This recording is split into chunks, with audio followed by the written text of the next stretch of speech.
Hey, this is Warren Redlick. Thank you for watching. I'm here with Carlos and Vitaly from the Freelancer Finance channel on YouTube. Little backstory here. Ben Sullins made a video critical of Tesla. I made a video critical of Ben's video that was critical of Tesla.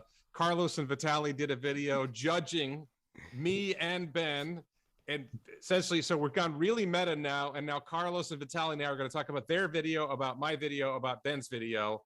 And maybe somebody else will make a video about our video in the future. We're going to talk about Ben Sullins, E4 Electric, Lucid Motors, Arcimoto, my pod car, and who knows what else. Are you ready? Let's go. Would you guys please tell my audience about yourselves and your channel, Freelancer Finance? I would say Vitaly and I have known each other for a long time now. I'll say more than half our life. We met at roughly 15 years old. We met, we were working at a job together, and it was really music that brought us together. We got together for a love of music. We had a band for a while, and I would say we lost contact after that, and we went our separate ways. But independently, we were developing this like love and passion for film and television. And so Vitaly went off to LA and studied film and television there. I stayed and became an editor in New York. And when he came back, we reconnected. I directed a couple of jobs, and we worked together on some projects. And we started getting into investing, and we kept in touch. We kept in touch on the investing front. And I'd say when I moved out to LA in 2015, Vitaly and I got together on an investment property. And I'd say that was the thing that ensured we would probably never lose touch again, because now we had money in it. And I'd say from 2015 to 2019, we increased how much we were discussing about our investments. And I'd say around the time of the pandemic, we were just in such communication every day, trying to get an angle and a read on the markets, that one day we just decided, like, these conversations are pretty funny and interesting, and maybe we should just throw them up on YouTube. At best, they might give somebody some insight and some information, and at worst, it'd be entertaining and a way of logging our conversations. And 21 months later, we're sitting here with Warren Redlick. Yeah, no, I found your video breaking down, just so you guys know, they were fairly critical of me. And I still found it fascinating, entertaining. I think the way you guys discussed it was great. Obviously, I don't agree with your negative criticisms of me, but I still think you guys did a great job, and it was fun to watch. Well, we appreciate that you saw the humor, and it wasn't all supposed to be like just bashing you. It wasn't meant for that, obviously. Right. But just to go back on Carlos's thing, that he's skipping over some things which are kind of funny. We met being counselors. We were counselors for kids in a camp when we were 15, right? So that's how we met in that camp. But later, I started investing in real estate and actually went to engineering first before film. So I started doing these 2-family houses and flipping real estate. And one day I was like, well, to grow, you need money. So I went after the people I know who had some money, which was one of them was Carlos. And he invested in one of the properties that I did. And that's how it, from there, snowballed into something bigger, of course. But that's it's a long story. We're actually working on more properties now. So it's not only stocks, it's also properties. Yeah, not only stocks and crypto and stuff. Please check out their channel, Freelancer Finance. I'm going to put a link to their channel in the video description below, or just search YouTube for Freelancer Finance. So, and check out their video. I'll probably include a link to their video, ripping me and Ben apart. So Ben Sullins does this video, why Tesla's going to fail. I do a video ripping on Ben, and you guys do a video evaluating us. And I think by and large on the substance, you guys agreed with me. Your biggest criticism of me, which is accurate in a sense, is that I was too mean. That you are an attack dog. I'm at least on the edge of calling him names or accusing him of being No. This is not the edge, Warren. Let's face it. This was like you crossed the edge. Dismantled the guy. Well, no, I dismantled him, but it wasn't. If I dismantled him on argument and facts, I think you guys felt I got personal, which is true. I did get personal. Yeah. And I guess I want to give you a little bit of background of why I do things the way I do them. So in case you don't know, I still am a trial lawyer. I haven't done a trial in a long time. I'm retired in Florida now. New York State won't let me retire, but I've had over 50 jury trials. And in the training for being a trial lawyer that I went through, there's this idea that you drag somebody out. There's somebody who's lying to the jury. And the audience is the jury, and Ben is the witness, okay? And they're lying to the jury, and they're a hostile witness. You don't call them an asshole right away. You drag out the lies. You show the audience how much they're lying, and you wait until you get to the point where the audience is begging you to slap them. And that's when you come down on them. So the way I try to do it is I try to expose the lies, and get to the point where the audience is ready for me to smack them harder. And that's the strategy. And I'll just say, for my audience, it worked really well. Just to be clear. We are the audience. Hold on. I totally agree with you what you're saying, first of all. But the problem is Ben is just a static image on the screen, not even able to defend himself at that point. So I'm becoming a Ben defender here. Here we go. He's not able to say anything back to you. So the question is, it's different when you're in front of somebody and they have to actually respond. Ben has no way of responding besides then a day or two later to make a video about it, right? Basically. Well, but that's also part of the format. Like he could invite Ben on the show. I mean, that's part of the format of a reaction. I would like to see that. We talked about that in the video. I'd love to see you go. Right. So the answer to that is I've done that with E4 Electric, with Alex from E4 Electric. The situation is that Ben is there's punching up and there's punching down. Okay. So I have a bigger audience than you have. Ben has a bigger audience than I do. And both of us. I don't bother smacking you guys. I enjoyed the conversation. I thought it was fun. I'm not going to, you don't punch down, you punch up. Ben is up. Ben is not going to engage in a conversation with me. I know that Ben is not going to engage in a conversation with me. I'm not even bothering to ask him to come do a video with me, because I know he's not going to engage. So when I went after Alex from E4 Electric, he said, let's do a video together. Alex could have contacted me and said, Ben could have contacted me afterwards and said, hey, Warren, you made some good points. I'd like to have a conversation with you about this, which Alex did. So to Alex's credit, Alex engaged with me in a conversation. Right. But it's up to Ben, who is the bigger player. Like, I have 64,000 subscribers. Ben has over 240,000 subscribers. And I reached out to you, right, to say, hey, let's do a video together. You guys didn't say, hey, Warren, do a video with us. I asked you. I believe that it's his place to say, okay, I made this. And by the way, he used Elon as a static image and he attacked Elon, right? He actually said that Elon assaults women. Yeah, that was a couple. Yeah, that was no. Hold on. Cross some lines. Ben is wrong. Okay, we're not saying that Ben is not wrong in everything he said. Yeah, 100%. And we were actually defending you when he was talking about that. But as soon as you went to personal insults, which I won't even say here, you went directly for what possibly Ben is doing with other women, and he's a cokehead. Was it a cokehead? Exactly. But he's making those accusations about Elon. So he's inviting that level of attack because he's making that level of attack on Elon. Right. He called Elon a maniac. He said that Elon assaults women. I believe he edited the video. I didn't watch the new version of the video. He took the video down. Yeah. He edited it and he uploaded it again. I believe he took out the assaults women. Somebody asked him about it, or somebody asked, I don't know whether it's Ben or not. I believe he changed it to insults women, which I still don't think Elon does. Right. But he's making, to Vitaly's point, if Ben made a video saying, I think Tesla has these fundamental problems with their business, and here's why I think their business is going to go bad, and he never said Elon assaults women, Elon's a maniac. If he didn't make it to personal to Elon, I wouldn't have made it personal to him. I don't think I made it personal to Alex when I criticized Alex's analysis, right? I don't think I called Alex names because Alex wasn't calling Elon names. Ben opened the door. This is a lawyer speak, right? Ben opened the door to going to that level when Ben went to that level. And I appreciate that you didn't like it, Vitaly. I think Vitaly disliked it more than Carlos did. I'm a Warren Bull. I think like you said, he had it coming to him. He had it coming to him. But the audience understood. My audience, not specifically you, my audience of 64,000 subscribers got it.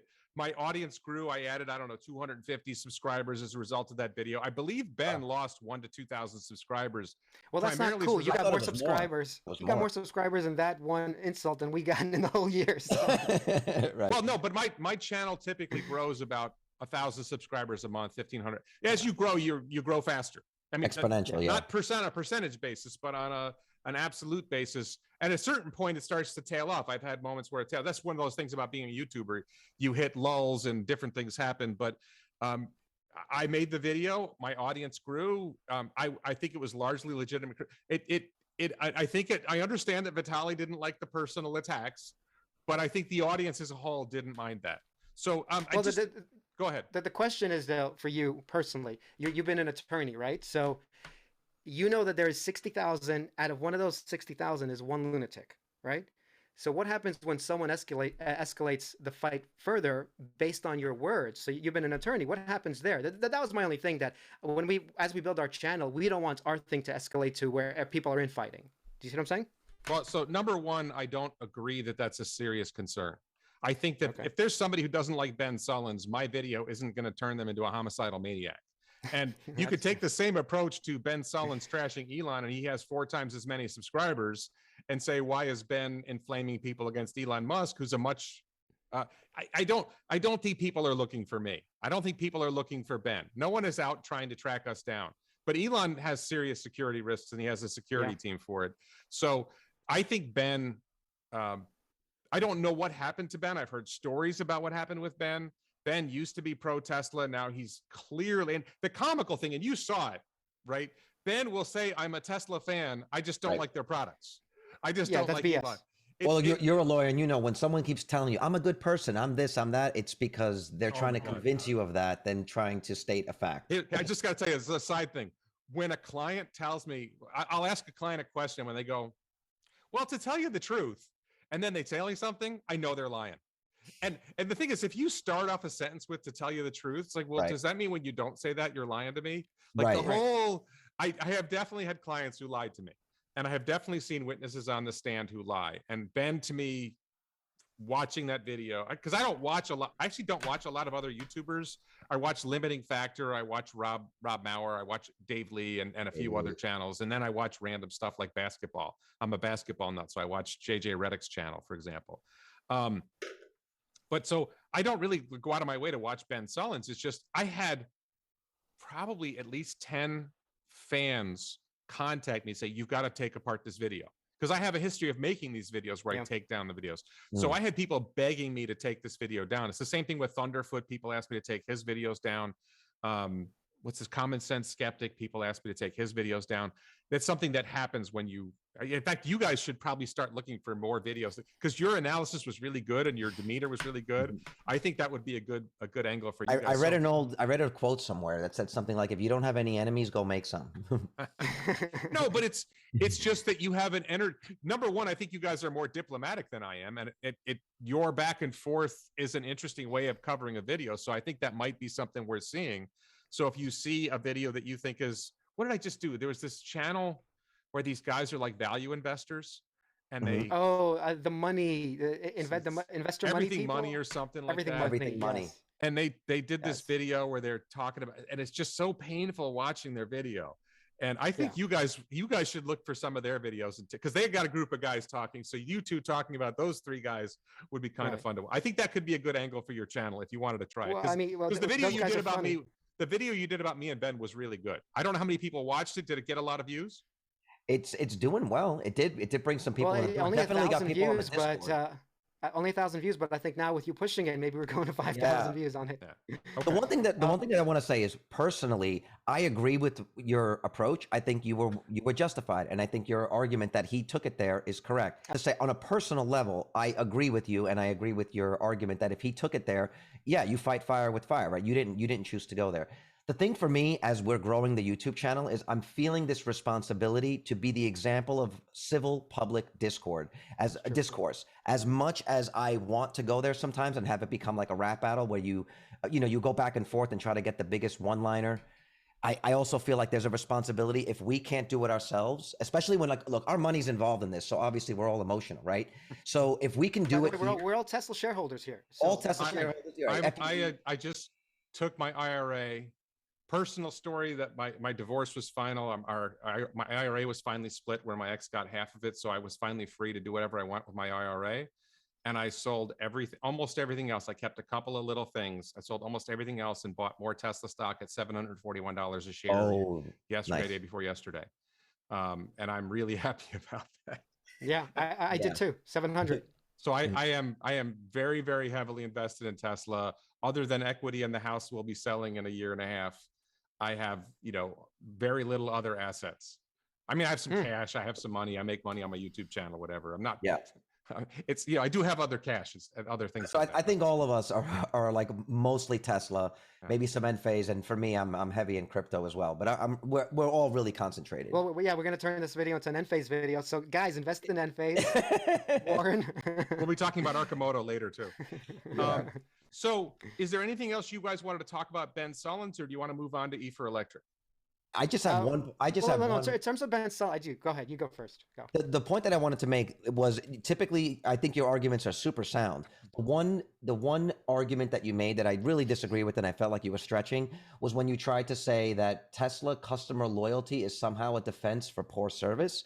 I didn't see how those two connect, and I wanted to see if you can give some clarity on that. Okay, so here's the key point about Tesla customer about Tesla customer service, because I have heard stories. I just talked to a friend of mine. He was his wife hit something with his car. Of course, it was his wife's fault. Scraped like the driver's door, hitting a pole or something like that. No, I think it's pretty clearly her fault. Right. And it's been 3 months and he can't get a replacement door. So there are clearly part shortages, and he's pretty level about it. He knows that there are part shortages for other car manufacturers too. So the point is that Ben and the Now You Know channel have been attacking Tesla for poor customer service, and it's in a vacuum. It's like you take a story, right? Here's the story of somebody who had a problem with their brakes. Here's this problem about a story who couldn't get parts replaced. Here's a problem where somebody couldn't get, some work done in a timely manner. Okay. And you take that and you inflate it, and it's not to say that it's not true, but you make it like that's all of Tesla customer service, and that Tesla customer service is worse than everyone else, without having statistics to be able to actually make genuine comparisons. And I think it's probably true that it's hard to get valid statistics for any car manufacturer as to what their wait times are and all these other things. So the point about the customer loyalty is that is a measure, in a sense, of the quality of customer service. If Tesla customer loyalty is 80% and the next best one is Lexus at 50%, that's an indication that Tesla's doing something right. Now, it might be customer service, it might be something else, but if you had really, really bad customer service that was way worse than Lexus, I would expect that your customer loyalty would be significantly affected by that, and it's not. That's why I brought up customer loyalty. But I want to just give some context for this. Tesla has sold, let's say, 2.5 million cars in its existence. It's over 2 million. I don't know if it's at 2.5 million yet, but let's say they've sold 2.5 million cars. If 1% of customers have a negative story about Tesla customer service, that's 25,000 bad stories that you can tell. And if you take those 25,000 stories and you just say, without the context of, hey, that's only 1%, you say, oh, Tesla has terrible customer service, people might actually believe that. And Now You Know channel has done that, and Ben Sullins has done that without context. And the context I'm offering is, well, why is brand loyalty so high? And I'll just say, by the way, my daughter now has it. I have a Volkswagen Passat, a 2018 Volkswagen Passat. I bought it right when the Model 3 was coming out. I couldn't afford a Model 3, and I didn't have a place in line or whatever. Yeah. And I got it for $18,000. It was like a massive discount. Whenever I go get an oil change at the Volkswagen dealer, it's 3 hours. Why does it take 3 hours to get an oil change? Right? But you don't see stories about Volkswagen having terrible customer service getting touted by, E4Electric loves, these guys love Volkswagen. Some of the YouTubers love Volkswagen. You don't hear them criticizing Volkswagen customer service, do you? Well, there's a difference. Very different. I do want to answer that. So I have a couple of points, but the first one is, right now, you can take your Passat and go straight to almost anybody to get an oil change. With Tesla, they want you to go through Tesla for almost everything. So there are not a lot of third parties doing this. So the problem I have, and I own a Tesla, by the way, is that I have to go 45 minutes out of my way, leave the car. Hopefully they give me a loaner. Probably not at this point because they're so swamped. And now I have to, last time we went, by the way, they gave me an Uber credit, $20 to go home, but I still have no car. Right. So it doesn't actually solve the problem. You know what I mean? And they took it for 3 days. So this is the issue, that if they open up their services, which you didn't go into that. You started just attacking Ben once again, instead of saying, if they did this thing, as opposed to apologizing for Zachary Corkhorn on the call, but she didn't really say that we're solving this problem. So that's a whole thing we could talk about. But this is the main issue. Main issue is Tesla has to open up their service where they can't handle all of it. Say, okay, there's an easy program for some people to come in and change the windshield thing and open up this. I'm not saying change the battery, but there's a million things a car can do without Tesla getting involved. Am I wrong in this? So number one, I don't think there's a need for oil changes from other service shops. Okay. I think we could rule out oil changes, mufflers For Teslas. For Teslas. I think there are certain items that Tesla doesn't need solved. I have not dove deep on, because I know this is an issue. I know Rich Rebuild has made an issue of this. My understanding, and it's a limited understanding, is that Tesla has opened some of it up. You know, I needed my tire fixed. I went to a regular shop to get my tire fixed. I didn't have to call Tesla service to get my tire fixed. I don't know the scope of what you can get done and what you can't get done. I think, for example, auto glass, like replacing the windshield, a Tesla windshield is very, very special. Yeah, it's really... I don't know that I would dare let someone else replace my Tesla windshield, because isn't it like the whole roof basically? The Model Y is the entire roof. I think even my Model 3, I think it's it's at least partly the roof. I'd have to think about it. Yeah, but the point is, there are glass specialists who do glass all day long. If they open it up and they give them the parts easy, which they don't, that's another issue we could talk about. But if they gave them those parts, there are people capable of doing this. It's not like we live with everyone's a moron, right? Yeah. So the other point I would make is that you have an experience where your service center is 45 minutes away. Right. And this is what, actually, I wanted to go back to, you mentioned Zach Kirkhorn. And there's this underlying issue that now have raised, and Ben Sullins raised, and other people have said, well, if they're going to double production, then they need to double service centers. And that misses what Zach Kirkhorn said. If they improve the quality of vehicles coming out of the factory, and so that the vehicles coming out of the factory need less service, then you don't need to expand service centers on the same pace with the expansion of the production of cars. And wait. And that's what Zach Kirkhorn said they've done. That they've successfully done is that the vehicles are being produced with higher reliability, needing less service, so you don't have to expand service centers at the same rate you expand production. Wait, but that's assuming that the only problems that come up are problems that are inherent in the factory. The more Teslas that are on the road, the more they're going to encounter horrible drivers, the more they're going to get dinged up by a shopping cart, the more they're going to get backed into. And so that's just general service that you need. And you have to be able to service those vehicles because you're going to increase the chances of it happening. In other words, like you said, it might only be 1%, but the more vehicles they have, the more vehicles that they have potentially to have problems. And they might not be from the factory. It could just be the result of driving it. Right, but I don't know what percentage of service calls are accident related versus, problem with the car related. I don't know that. My guess, and this is the thing, like I tend to trust the Tesla team. And there's Elon talking, and then there's Zach and Drew talking, and there's other parts of and Andre Karpathy talking. So when Zach Kirkhorn says this stuff, he's a lot less likely to shoot his mouth off. Like let's be honest, Elon Musk will shoot his mouth off. Right? He will say things that are a little more aggressive. I think Zach Kirkhorn is the tightest guy you're going to find at Tesla. And he's explaining, this is what we're doing. This is why we're doing it. Yes, we've had part shortages. Everybody in the industry's had part shortages. Yes, we still have problems at some service centers. We're making progress and improving problems at the service centers that have the biggest problems. And we're expanding service centers. It's not that they fix the problem. Obviously, the problem, you're never going to fix the problem. You're always going to have service issues, and there's always going to be somebody who complains. But there's this sort of harsh reality of, do you want a world where you have a problem with your Tesla and you go to the Tesla service center and you're the only one, right? That sounds good. It's not good as a shareholder. As a shareholder, you want that service center to be just about busy, right? You want it to be not overflowing, but you don't want it to be empty. Well, why? Tesla's got a 30% operating margin, and most of the ICE vehicle makers make their money on service. Like they'll sell you the car at cost or take the hit for the service, right? And even the parts, they'll mark them up 20, 40%. That's where they get their 40%. Tesla, I would rather them take that windshield and put it on another Model Y and sell that for 20,000 profit than replace one, right? So, I mean, I think it's a function of where they are in the growth story. They need to capture as much market share as possible. And so I think they are prioritizing new vehicles versus taking the spare parts and giving them to existing customers. Well, so I think we also have to remember... Before you go on, that was the point, that Tesla is actively picking new customers over their old customers. That is actually the main point, that they're doing it flagrantly, and I'm a Tesla bull, so don't say I'm not. That in another video... You just say, it's like, to tell you the truth. Vitaly, I'm a fan. I'm a fan. I think you might be wrong about that. I had this conversation with my friend the other day. We know that Tesla is constantly changing parts. We know that they're constantly we're constantly re-engineering the cars, and it may very well be that the part that you need is not the same part that's going in the new cars. We don't know that. We Even don't factory to factory, right? I think it's this Joe Justice guy video. He says that they make like 13 changes a day or 13 changes a week. They're constantly making change. I forget what the number was. They're constantly making changes to how they make the cars. And I'm not saying I know that you're wrong. I'm just saying I don't know for a given part.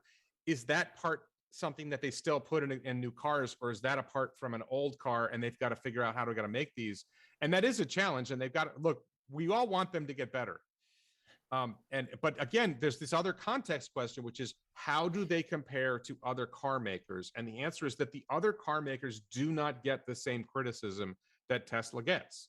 And so in the abstract, okay, I don't want anybody owning a Tesla have any service problems, but I know that's not a reality. That's never going to be a reality. So the question that should be addressed is how do they compare to other car makers? And the fact that whenever Tesla service has a problem, it's a headline, doesn't mean that Tesla actually has a bigger problem. It means that there's a media problem. But I think it's an unfair comparison. Well, the issue is, I agree with you there. The issue is that nobody cares about those legacy manufacturers at this point. We know that they're dinosaurs who are dying. We know Tesla has won, right? So we just want them better because besides being owners in stocks, we want EVs to win. That's it. Yeah.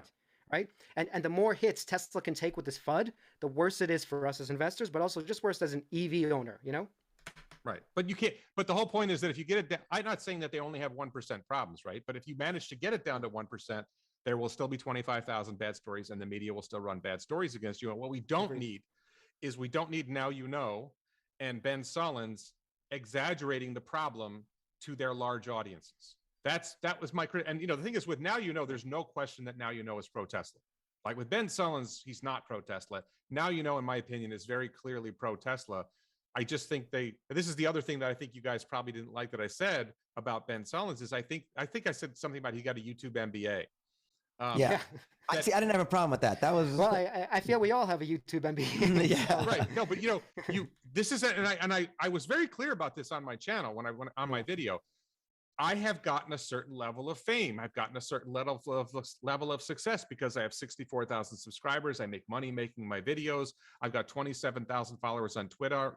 Elon Musk has replied to me 8 times on Twitter. Some people would let that go to their head. And I think Ben Sullins has let it go to his head. And I think Now You Know channel have let it go to their head. I am very, very conscious of the fact that I don't want to let that go to my head. Like, first of all, I was already arrogant before all of this. So I'm a trial lawyer, right? You have to have some degree of arrogance when you're a trial lawyer. Yeah.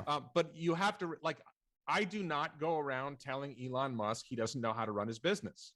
I don't go around telling, I might say that about Lucid Motors because they haven't established themselves as qualified yet. And I see certain holes, which we're going to talk about Lucid Motors a little later. But I just think it's borderline offensive for whether it's Ben Sullins or Now You Know to start saying things like, well, Elon doesn't know what's going on with his company.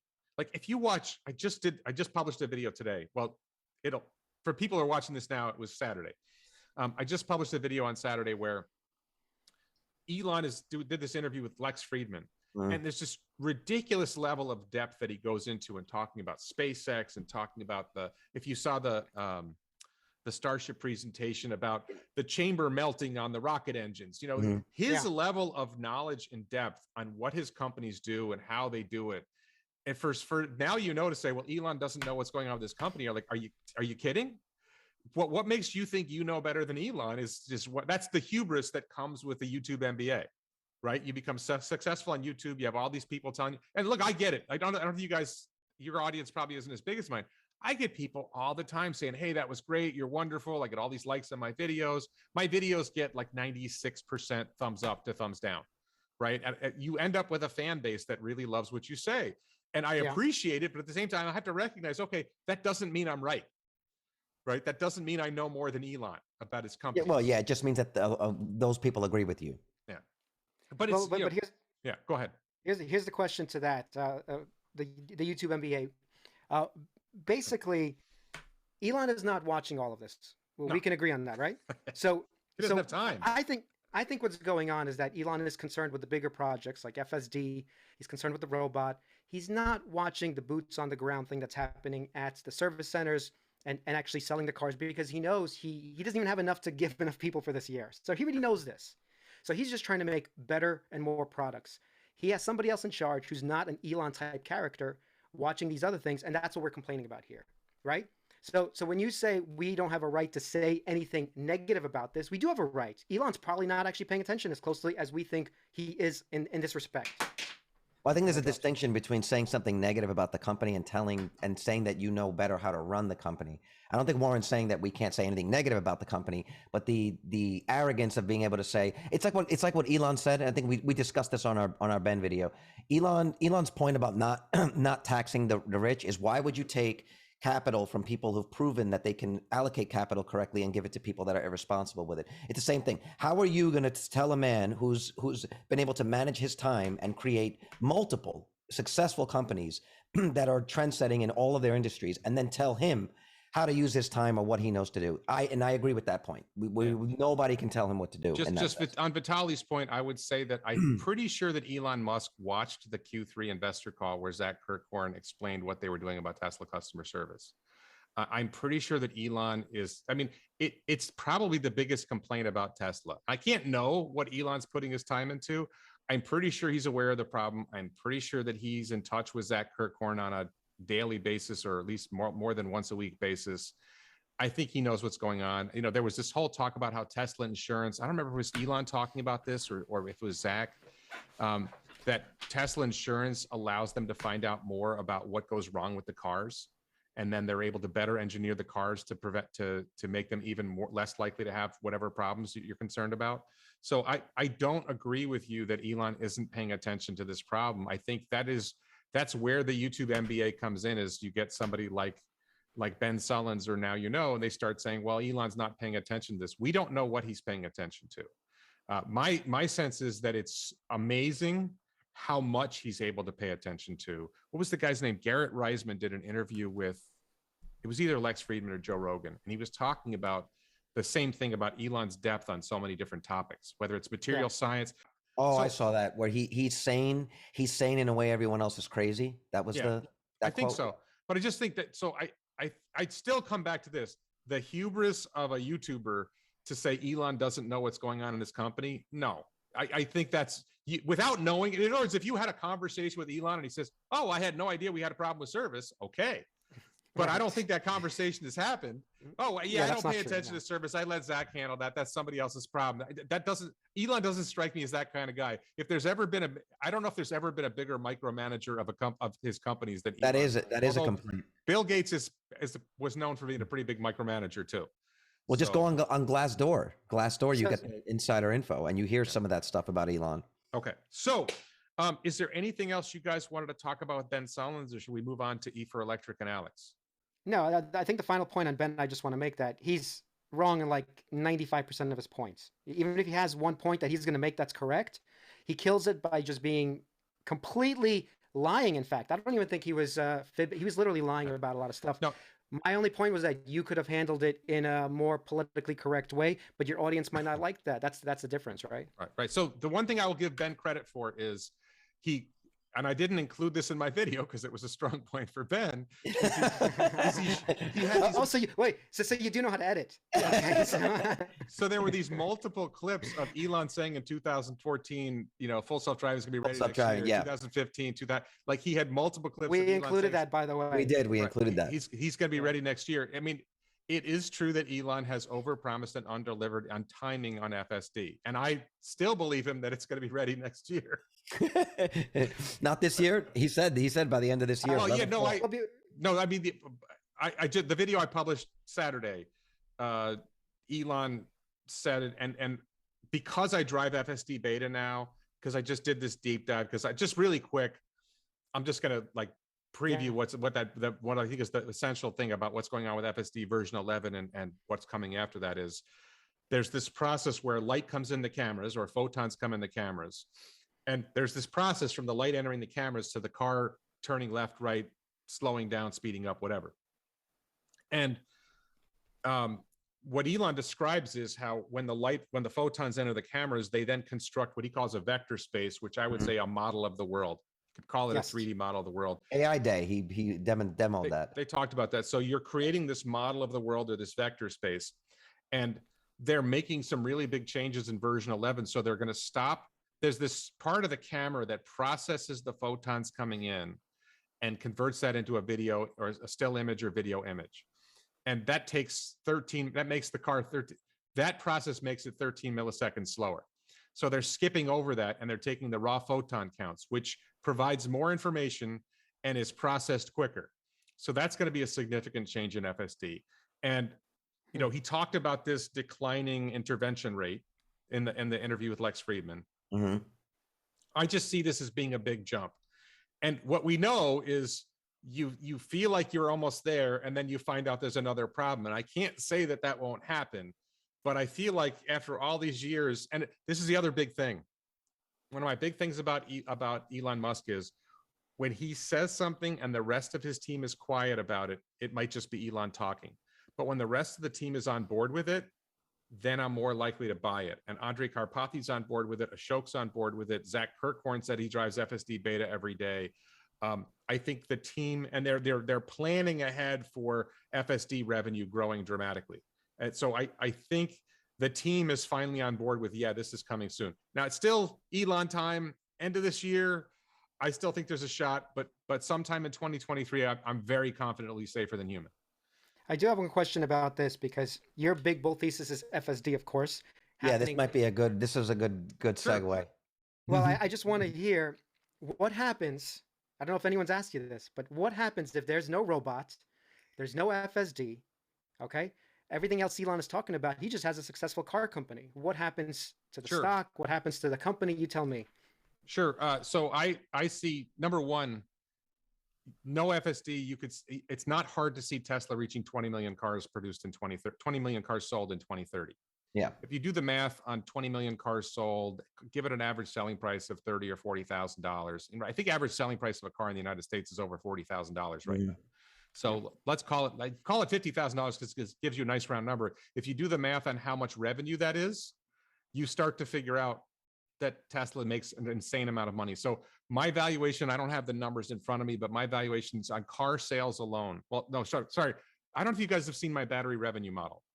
So the battery revenue model starts with this. Imagine a Tesla that costs $30,000 and has a 50 kilowatt hour battery pack.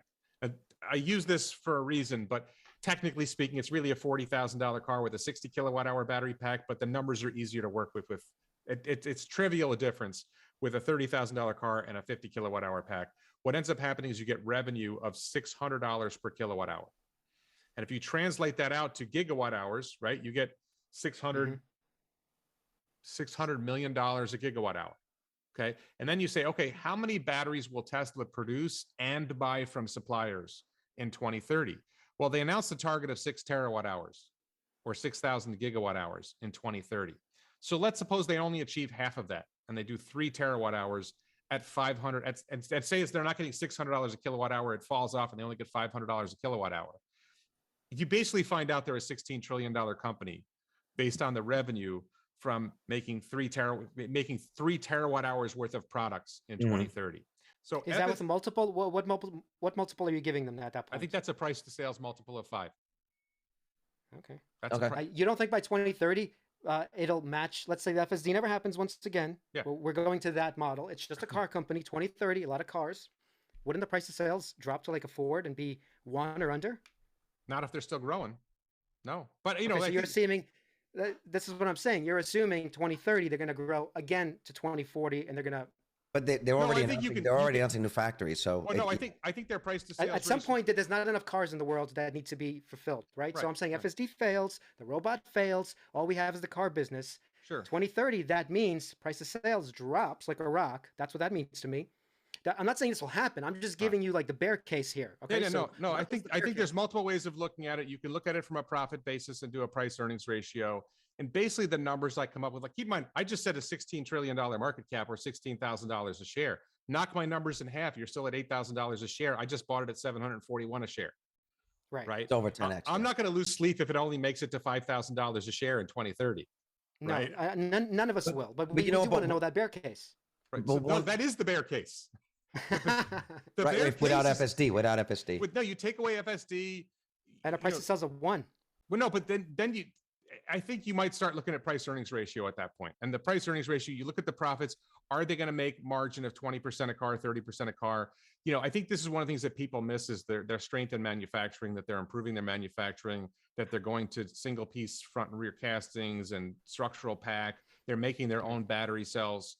They're shifting to lithium iron phosphate battery cells, which cost less and last longer. There's a lot of different things going on in Tesla's operation that you can focus on one thing and miss all the other things that are going on.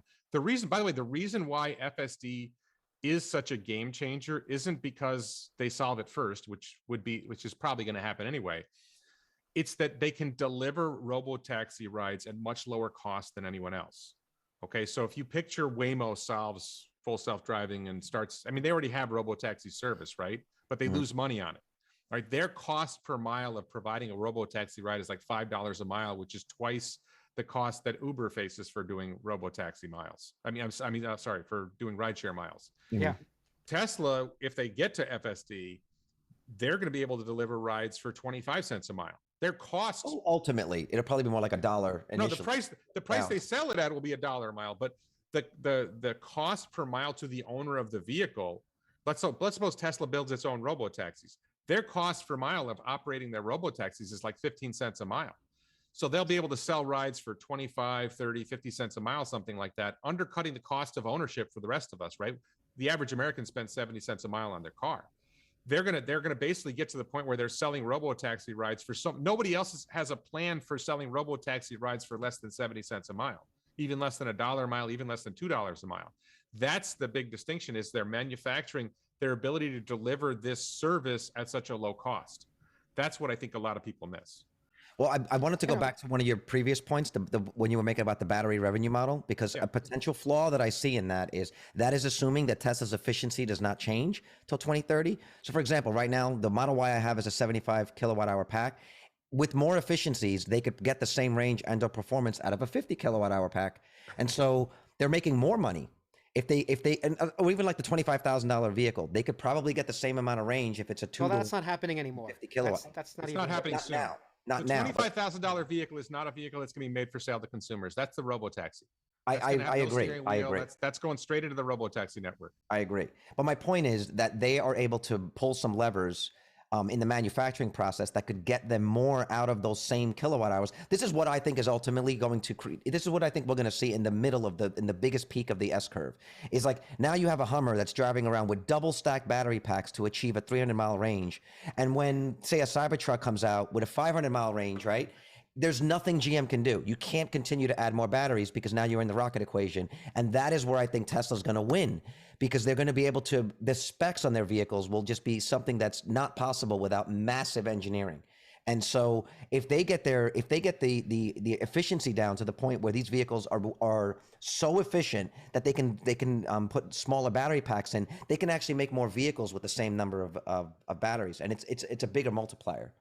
So on the 25,000, what people call the $25,000 vehicle, I like to call it the battery day vehicle, just because it's the vehicle they talked about at battery day, and we haven't talked about it since.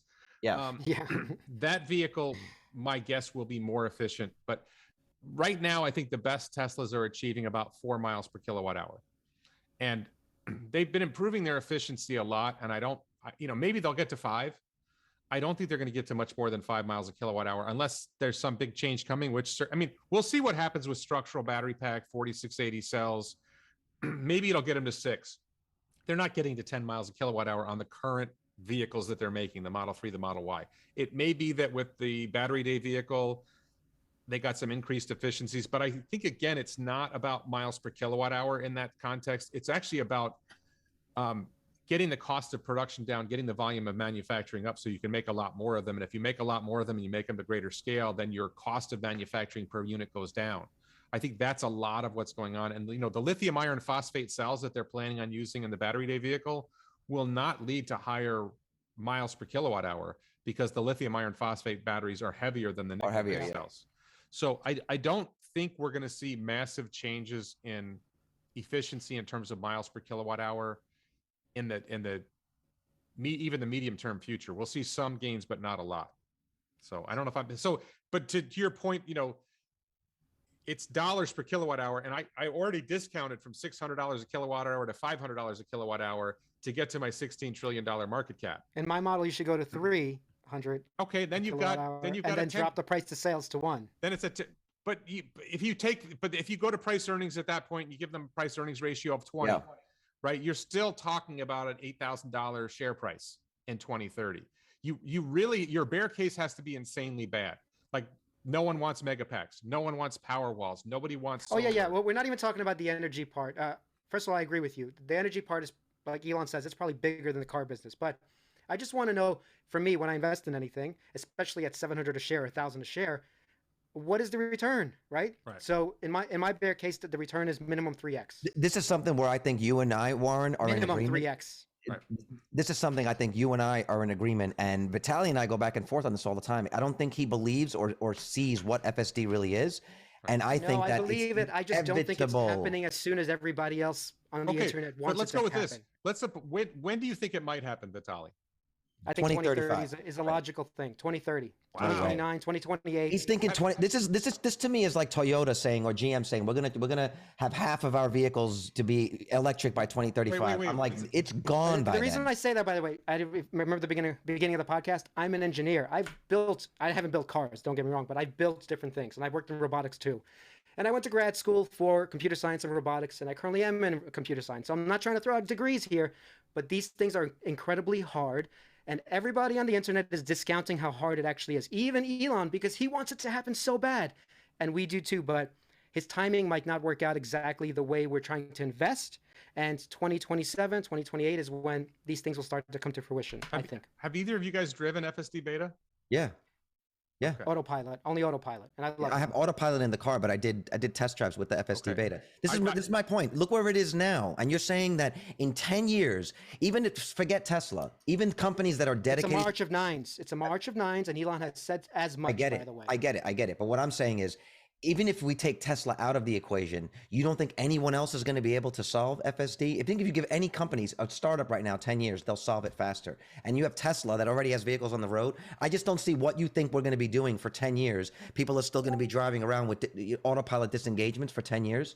I just do not see that. Let me say it this way. So I drive FSD beta on an almost daily basis. There's days when I don't drive, so there's days when I don't drive it. But generally speaking, I go to the gym daily and I drive it FSD beta to and from the gym, and sometimes I go other places. It's hard to get perspective, and you have to think, okay, you see the mistakes, and the better it gets, the more prominent the mistakes become, right? So what I look at it, can you give an example? Can you give an example? Sure. So you go back 6 months and it didn't do roundabouts, and now it does roundabouts most of the time. And when it doesn't do a roundabout, you're like, oh, it can't do roundabouts. No, it does roundabouts 80% of the time. I noticed in the last 2 versions or so, it started recognizing speed bumps and slowing down for them. And then just the other day, it recognized the speed bump, but it didn't slow down for it, right? It's just like, the better it gets, the more the mistakes stand. Look, if you drive it for 10 miles and something happens every mile, then you notice something every mile. If you drive it for 10 miles and only one bad thing happens, that one thing stands out a lot. That's kind of my point. But so I would just say, it really comes down to this. There's this concept of the vector space, that the light comes in the cameras and it constructs a vector space. And the more accurate its vector space is, and the less stale the vector space is. In other words, the closer in time the driving decision the latency is, the latency. Latency and jitter, which is a component of latency. The closer in time from when the light comes in the car to when the decision is made, the closer in time the decision is to ground truth, to reality on the road. And the more accurate your model is, the easier it gets to navigate the space. So what I believe we're going to see, and look, Elon makes promises all the time, but what I believe we're going to see from what I saw in that interview, when version 11 comes, we're going to see a 13 millisecond drop in latency, which is a big deal when latency is like 150 milliseconds. Yeah. We're going to see reduction in jitter, and we're going to see a much more accurate modeling of the world, vector space. And just an example, using raw photon counts instead of using processed images, there's more information in the raw photon counts than there is in the image, in the processed images. So there's a lot of different things that are going on.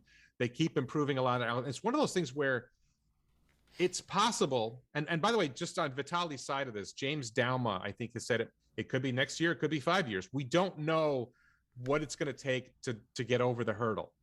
Yeah. What I'm seeing is, as you get closer to the hurdle, at some point the distance to the hurdle gets really small. And I'm driving and I'm like, I don't know, it's making some really good progress. And I just think this version 11 is going to be some sort of incremental leap. That not on version 11.0, by the way. 11.0 will be like, be careful. Bugs and bugs, yeah. 11.1 will be better. And then by 11.3, you're going to be like, and this is the other problem. People driving 10.10.2 right now, a lot of them have forgotten what it was like to drive 10.3, right? We don't see the progress. And then the other thing is, like, an individual FSD beta driver sees their experience on the drive. Somebody who's watching an FSD beta video, you can't watch enough FSD beta videos to get a big picture of all the data. Mm-hmm. But the Tesla team has a big picture of all the data. And Elon has that big picture, and Ashok and Andre have that data, and Zach Kirkhorn is on board. They're all seeing all that data. And what they're seeing is interventions are declining to the point where if it continues on the curve it's on, and I think that curve is going to accelerate, by the way, that they will have interventions that the probability of collision will be less with FSD beta than it will be with a human driver. And I agree with you there. Yeah. Hold on, I agree. So let me respond to this. So I agree. Elon's going to get to that point even sooner, by the way, where it's on the level of a human driver. The problem is, Elon has said all along, for years and years, since 2014, this is going to be 10x better.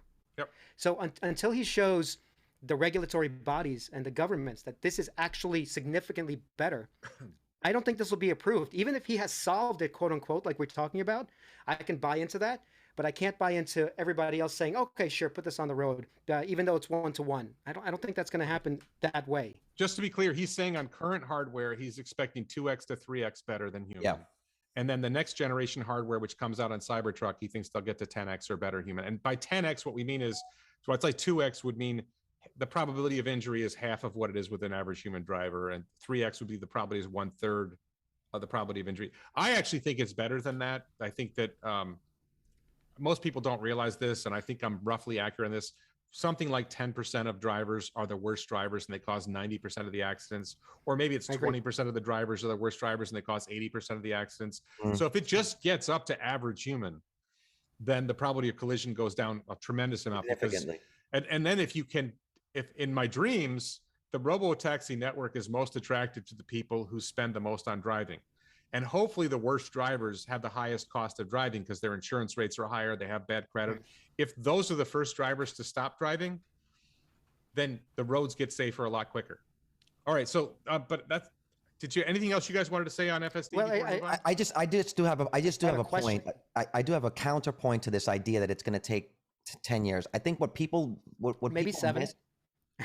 But even so 7 years. I think what we're missing here is the fact that this thing is learning, and very similarly to the way a child learns, right? It is learning incrementally, and it's getting more and more literally getting more intelligent, and so its ability to get smarter is increasing the longer this goes. And so I think that's what people are forgetting. I think they're thinking it's a linear thing, but its learning is exponential in the same way that a child is. I'm talking to my daughter every single day saying the same thing, and then one day she just says the word.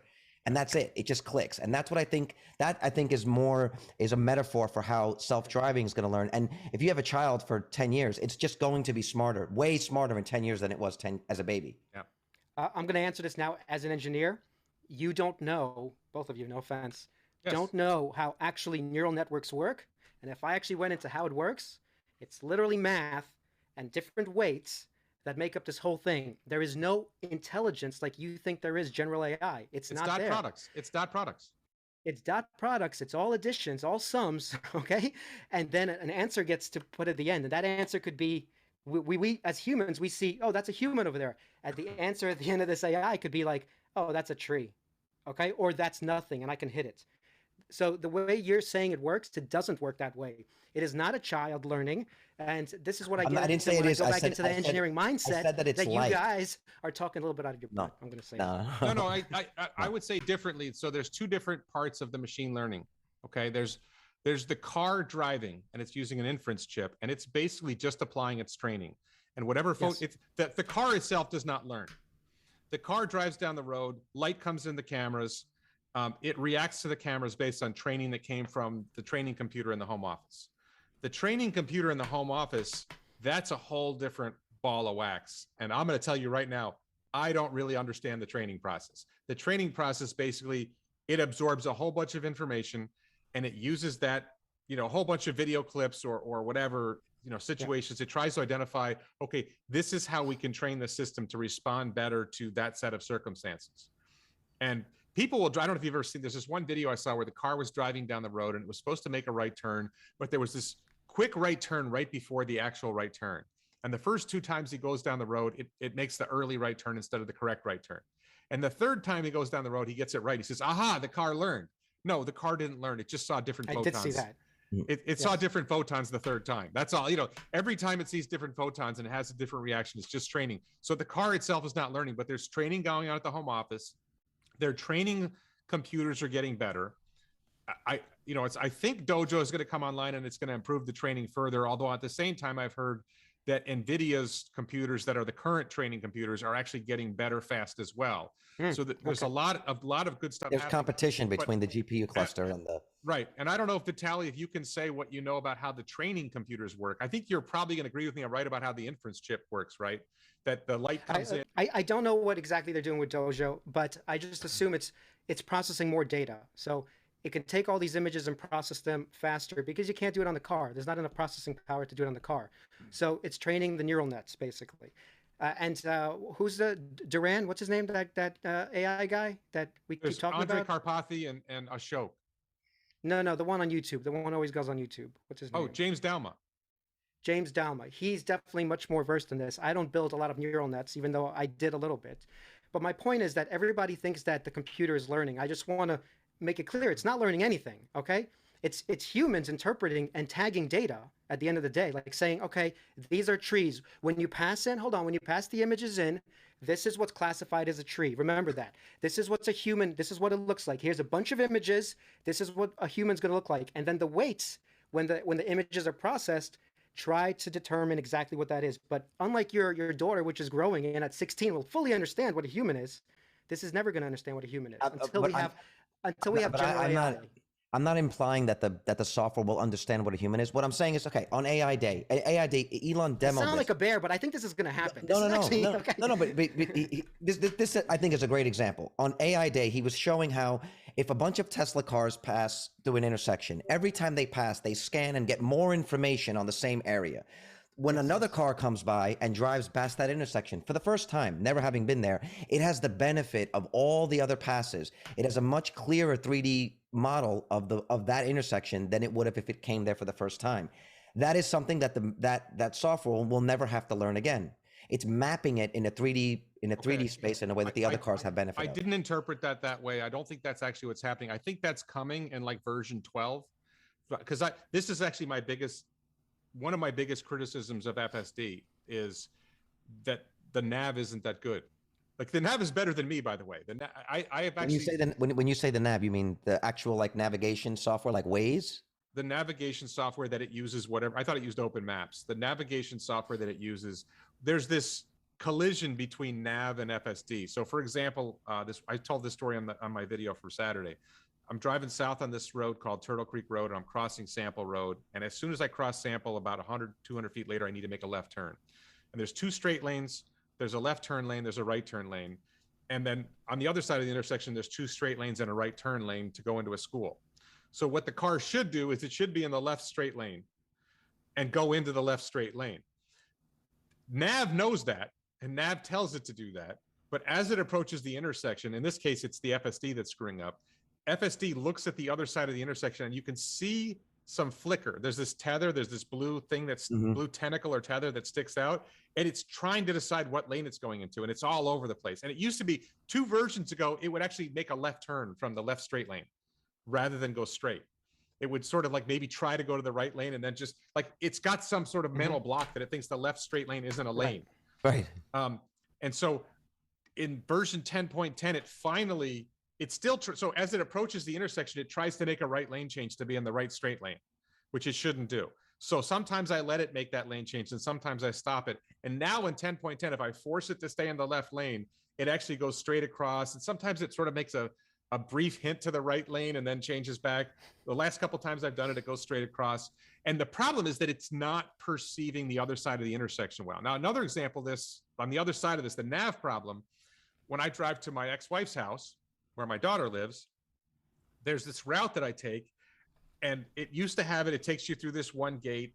And for some reason, it's now, the nav has decided that you're supposed to go through the elementary school parking lot and come back out.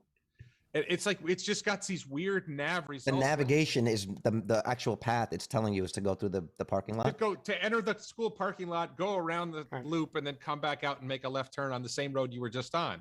So I think that the nav is actually one of the things that holds up FSD from getting where it needs to be. And I think we're going to see at some point, and what you were talking about before about using the cars to improve the mapping, I don't think they're doing it yet.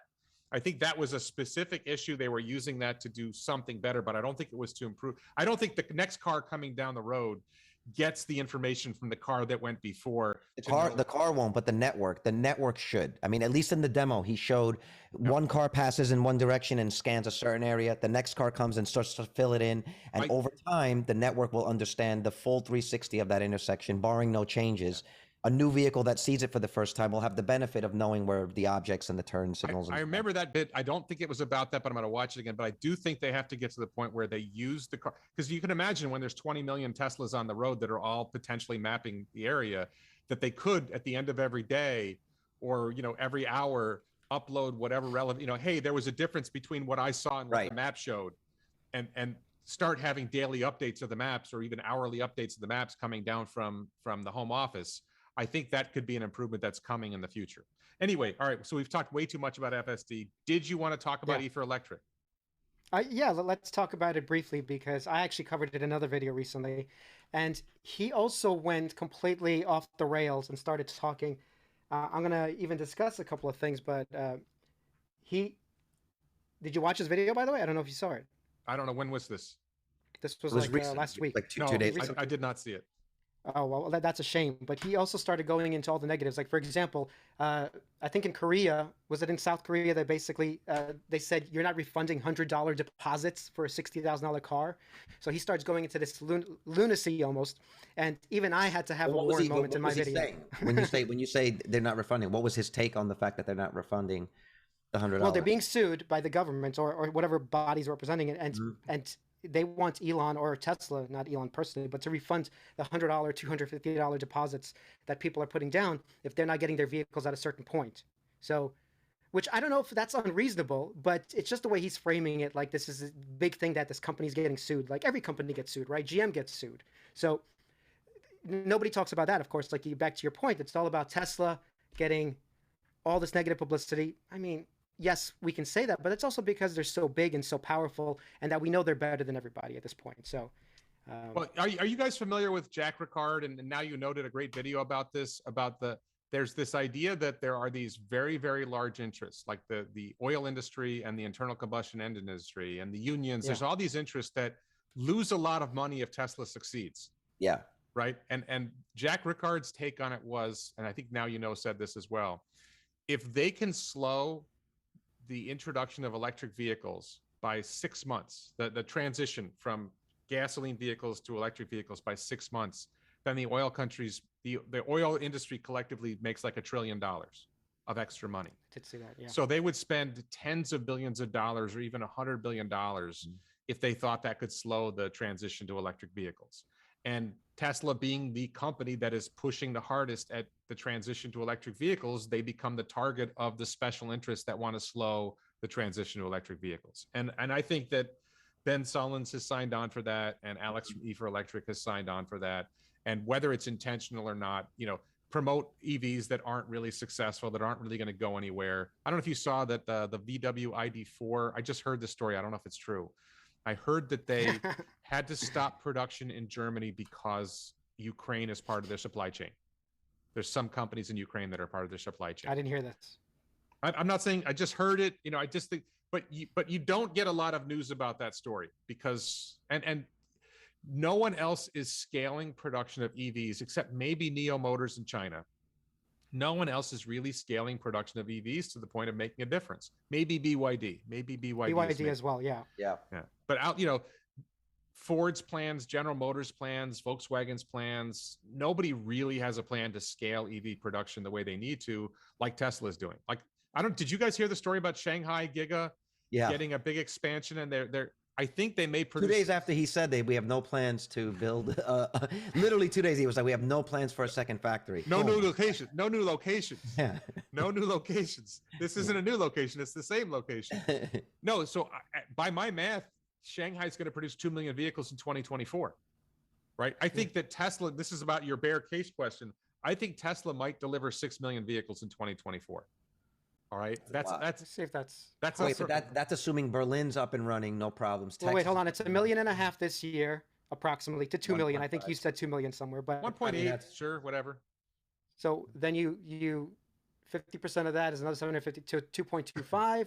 And then you do another 50%, you're at what, 3.5, 4. Yeah, but they're not growing at 50% a year. They're growing at 88% a year. They did do that. I agree with you there. Well, you've got 2 factories that are bigger than any factory they have on Earth coming online. And, I think Carlos. Listen, Warren, by the way, you're right. I'm rich. Okay. So yes, I know. No, I think Carlos is right, though. It's possible that Berlin doesn't come online. I don't think it's likely. I think Berlin will come online, whether it's 2 months, 3 months, 6 months, whatever. The longer it takes, the more likely it is that Tesla opens another factory in Europe somewhere else, right? I mean, it's just Germany screaming at Tesla, "Don't build any more factories here," right? But I think that lends itself to what you're saying. There's really powerful interests that just want to slow Tesla down as much as possible. And to that point, that fact is part of the reason why I think Tesla is a bit cautious, especially when discussing things like FSD, because they know that in other words, I do think that they're a really transparent company by nature, and Elon is pretty transparent. But I think any of them being non-transparent with some of this stuff is because they know that they're going to get a ridiculous amount of FUD. The media is going to jump all over it. And I think that they're trying to get ahead of that because they still need to sell vehicles. So there was a German YouTuber, by the way, which I just watched. Maybe I'll give you a link you posted on your channel somewhere. But he said in Germany, it's usually a 4-year process to do what Tesla's doing. And Tesla not skipped, but you know how Elon works. He basically, let's build a factory. We don't have all the permits. That's the way he works. So it seems like they're right on track in terms of German law for getting their factory up and running even faster, 2 years faster. So this German YouTuber said, like, look, there's nothing going on. It's just bureaucracy, the way it works in Germany, and it takes 4 years, and Tesla's doing it in 2. So you guys better shut up. Well, which is an interesting take. Audi? How long does it take Audi to build a factory out there? No, this guy's claiming it's a 4-year process to do all of this. But even for them? But Elon's point is, look, if you're concerned about climate change, which all the European countries say they are, and you well, that's BS. And you what? That they're actually concerned. Oh, I agree with you. I agree. I mean, they're getting 60% of their gas from Russia. You're concerned about climate change? That's idiotic. All right. So, was there anything else about E for Electric you wanted to talk about? No, I mean, if you didn't watch it, it's pointless. But I think we should go to FUV if you've seen that. I wanted to go to Lucid. Oh, I have Lucid next on my list. We'll do FUV Arcimoto next. Lucid Motors Monday. So we're recording this on Saturday. 2 days from now, I believe Lucid Motors will have their earnings. They finally will have their earnings report. Yeah, it is 2 days from now. It's the 28th. So they're bankrupt by Wednesday. Okay, got it. Right. No, they're not. They're sell not everything now. Buy puts now. I don't play options games, so I'm not going to get into that. That would be another conversation, and I'm not qualified to talk about options. But I think that I'm planning to and this video will probably appear after the Lucid earnings call. I'm planning to live stream the Lucid earnings call. As far as I know, I'm the only YouTuber who really covers Lucid in depth, at least on a critical eye. I mean, there's people who will do an occasional fluff positive review of Lucid Motors, the Lucid Air or whatever. And I think we can probably agree at this point that the Lucid Air might be a good car. I mean, not for the price necessarily, but the Lucid Air might be good. I watch a lot of those drag videos, and I was really impressed. I mean, the Plaid still smoked it, but only when it was in launch control mode and Cheetah. Otherwise, the Lucid held up, and I was actually impressed that another company had something that just held with it. So I was impressed with the vehicle. Yeah, I think they've delivered a car that can accelerate. They've delivered a car. I'm not sure about the range yet. I'm still waiting to get objective reports of what range people are seeing in the real world. I'm still questioning whether the battery pack is the size they claim it is. Right? I was asking you before. I saw your video on that. I mean, do you actually believe they're lying, or it's just you know what I mean? like know they're trying to lie to their investor public. That's what you're that they're adding 18 kilowatt hours more of battery than what's stated, and that's the reason why. I know the document that they originally filed with the EPA, the numbers worked out to 138 kilowatt hour pack, and the video of the guy charging it too also showed what it was at 134 kilowatt hours. Right. He got into that battery. Right. So their take is what was the guy's name? Tom Maloney or something, says, well, there's charging inefficiencies, and the charger used 134 kilowatt hours, but the battery pack only took in 118 kilowatt hours. We're not going to know the answer to this question. I don't think it's. But hold on, my Nissan Leaf is a 24 kilowatt hour pack, the entire pack. Yeah. Have an error that large where you can essentially have enough electricity to charge a Leaf is not possible. It was more than 10%. It was I think it was a 15% energy loss, which is I don't find credible. So I believe that their battery pack is larger than the 118 kilowatt hours that they say. But I think fundamentally let me just lay out my anti-Lucid case. And to be clear, I was pro-Lucid until September 2020. They had their big reveal in September 2020, and I was just flabbergasted at how fluff it was, how much, marketing nonsense there was, and how little substance there was. And that's what turned me against Lucid partly. And then I believe they actually sent an army of trolls out to attack me, which only emboldens me and makes me more likely to criticize you. Right. So their fundamental problem is, number one, unlike Rivian, let's say, the market for sedans is not that big, and and I hate to say the competition is coming, but you're competing against the Model S, you're competing against the EQS, you're competing against the Porsche Taycan, you're competing against the internal combustion engine S-Class, and their marketing projections in their when they had their SPAC merger documents, they projected selling like 250,000 cars, and I'm going to say 2026. Okay, and that's the Lucid Air sedan, and that's the Lucid Gravity SUV, which is a large SUV. How many Plaids do they sell a year? It's not 250,000. Oh, no, nowhere close. Nowhere close. So no, Model S. He said by 2026. No, Model S and X together are less than 100,000 vehicles. That's what I'm saying. So even Tesla's not selling. I don't think Tesla's selling 250,000. So, no, and their average selling price, when Model S and Model X were selling close to 100,000 a year, their average selling price was under $100,000. It was probably like $80,000. The average selling price they're projecting at 250,000 vehicles is like $100,000. So you're going to sell $250,000 cars at $100,000 a piece. I just don't think there's enough market for that. And you have to be able to manufacture at scale, which they haven't. So that one big issue is the market big enough for the vehicles they're trying to sell at that scale? And then number two, can you manufacture at that scale? And their vehicles are really complicated.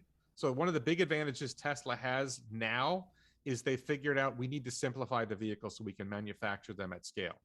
And the Lucid Air and the Rivian has this problem. Their vehicles are so big and so complicated. Like the Lucid Air, I keep seeing different numbers. What's the guy? John Rettinger just did a video. I think he said it was 6,000 pounds. Yeah, it's heavy. I think it's 50. It's a heavy vehicle. It's 5,200 or 5,300 pounds. The Rivian is like 7,100 pounds. The Ford F-150 Lightning is 6,900 pounds. It's a lot of parts. It's a lot of stuff you got to put together. It just becomes hard to manufacture at scale. Then you have supply chain issues. So it's going to be really interesting on Monday to see. Number one, I think you guys probably know I have a couple of bets with people. I don't think these bets were for money. If they were for $1. I bet that Lucid would not deliver more than 100 cars in 2021. The whole year. The whole year 20. Well, they only started in December. That's what I'm saying. Wait, how many so far? Catch us up. How many so far? We don't know. They haven't disclosed. Well, you saw the photo on Twitter, right? You saw the photo on Twitter. They had 138 of them parked outside, and they were covered, so they weren't. They have not disclosed how many vehicles they delivered by the end of the year. They have not disclosed how many vehicles they delivered now. This is going to be very interesting. Yeah, it could be like the iPhone where they just stopped talking sales numbers and just talked revenue. Meet Kevin said he got number, I think it was 214 in the third week of January. Okay, now, are they delivering them in order? Like, does the guy who gets number 214 get his before the guy who gets number 215? We don't know. Right. I saw somebody else saying they got a vehicle in the 200s in February. Weren't a lot of the first ones for both Rivian and Lucid to employees? Oh, yeah. The very first batch was all to employees. I don't know how much of that is true. For like me personally, if you're delivering a Lucid to the VP of engineering for Lucid, That's a little questionable whether that really counts as a delivery. And he's like, I love it. I mean, if you paid for it, right? No, he's like, this is great engineering. I know one of the deliveries was the chairman of the board of Lucid Motors. I forget the guy's name. So, we'll see. But it's going to be interesting to see, do they report how many deliveries they had for the year? They're going to have to report their revenue, and we can interpret from their revenue how many vehicles they delivered. So how sketchy are they going to be with their numbers? And then what are their projections going forward? Are they going to give projections going forward? Because they previously projected, I think, 20,000 delivered this year, 2022. At the rate they're going, they're not going to get anywhere close to 20,000 vehicles delivered in 2022. No, I mean, that's not happening. And you said 250,000 by 2026. Is that what you said? That'd be a 10x from that. Well, but I'm saying it has to be around 50,000 vehicles a year. And if they can't get out 200 or 300 vehicles, then it's a real problem, obviously. You just do the math. You project out. Yeah. So, before September 2020, I was excited about Lucid Motors. I thought, hey, this looks really cool. I hope these guys can deliver something. No, I never bought stock. No, because you couldn't buy stock then. There was no stock to buy. Well, there was a SPAC merger happening, right? But September 2020, the SPAC merger wasn't on the horizon yet. The SPAC merger was like February 2021. And the rumors of the SPAC merger were maybe January, and people were pumping CCIV. There was this, what was it called? Dumb Money Live or something like that. They did a video. They were pumping CCIV. And I did a video ripping those guys apart. The guy compared Peter Rawlinson to Steve Jobs. I was like, oh, come on. It was just like over the top. Chris something, the guy's name is. So I know you're talking about the tall guy. The tall guy. Yeah. One bold thing that I could say about Lucid in terms of this market share and penetration is that Stephen Mark Ryan, who I'm sure you know, big Tesla bull, he did an interview with, was it Fahad? I always forget the guy's name. The former Tesla employee. Farzad, yeah. Yes, Farzad. So, and in that interview, he said, there might be a market for something like Lucid. Like Lucid might do really well because they're on the sort of extreme case. Think about it. Tesla selling an Uber luxury SUV does not help them change the world to sustainable energy. That's just more of a toy. And maybe if that's where Lucid goes, the ultra high level luxury vehicle with all the bells and whistles, like the Bentley, right? Yeah. That's not something that Tesla is going to want to compete with, and it doesn't help their mission. So Lucid could do really well if they operate within that sliver of the market. Here's the problem with that. The problem with that is their profit story is predicated on them selling 250,000 vehicles in 2026, and the market for Bentleys isn't that big. The number of people who are ready to pay $200,000 for a car, or an average selling price of $100,000 means you're selling a lot of cars for more than $100,000. The market for that isn't that big. And then when you get to their low-end vehicle, let's say you're selling a lot of your $80,000 Lucid Air Pure vehicles. Well, that's $80,000. First of all, can they manufacture it at scale? Can they manufacture it at a profit? Those are questions we don't know about. But once Tesla gets its manufacturing down, right, for the Model S, right, we're still waiting because once the supply chain issues go away, we know Tesla can sell the Model S for under $70,000. They already sold it for $69,420 before at a profit, and the new version of the Model S costs them less to make than the old version. Right? Here's a question. How many Taycans were sold? Does anyone know? I know they sold a lot of them for Porsche's standing. For Porsche, it was like maybe the third. This is a comparison that's equal to how many Taycans were sold, how many of these Lucid Airs can be sold, because they're similar pricing, right? But the problem is that all of these vehicles are not. We don't know how many they can sell because they can't make enough. Right. Last year, Porsche sold 9,419 Taycans. Right, but that's it. They can't make more. The question is, can they make more? When they produce them at scale, because I think they can sell every Taycan. I think the Taycan's an awesome vehicle. Like people think I hate all EVs that aren't Tesla. I think the Taycan's awesome. I like the Mustang Mach-E. I'm not impressed with the Ford F-150 Lightning. Do you think that it was the car of the year? Do you think that it was the Consumer Reports car of the year, the Mach-E? Did you see that? Consumer Reports said that. I didn't see it. I mean, I think the Mach-E's a pretty cool car. I don't think it's anywhere close to. I don't think that. The way I take it is this. I have a 2018 Tesla Model 3. And mine is not the best one to compare, but because mine is not all-wheel drive. If you look at a 2018 all-wheel drive Tesla Model 3 and you ask yourself the question, a dual motor. Yeah. Has anybody made an EV better than that car yet? No. And my answer is no. Nobody has yet. The 2012 Tesla Model S is still out of reach of most automakers now. Right. Especially when you look at what that sold for too. But I just think when you look at Lucid Air, if they can manufacture it at scale And if they can get the Pure and they can sell the Pure, that's the low. For those who don't know, the Lucid Air has the Dream Edition, the Grand Touring, the Touring, and the Pure. And the Pure is like this $80,000 or $77,000 version. If they can manufacture that at scale and it gets 400 miles of range, I don't remember where they were targeting 400 miles of range with that one or 350. That's pretty competitive. I think they could sell a lot of those if they can manufacture at scale without a lot of problems. Well, the question becomes, the more of those, profit? Hang on, the more of those that they sell, the more they lower the average selling price. This gets back to the problem I was saying. They have to become profitable at some point. And the way they've built their business model is they're profitable by selling $250,000 cars at an average selling price of $100,000. I don't think the market's big enough for that. If they don't make a profit, here's the problem. The other problem is that they have a cash pile of roughly $4 billion. And at their current cash burn, I think they just borrowed a billion or something like that. At their current cash burn rate, they run out of money sometime next year.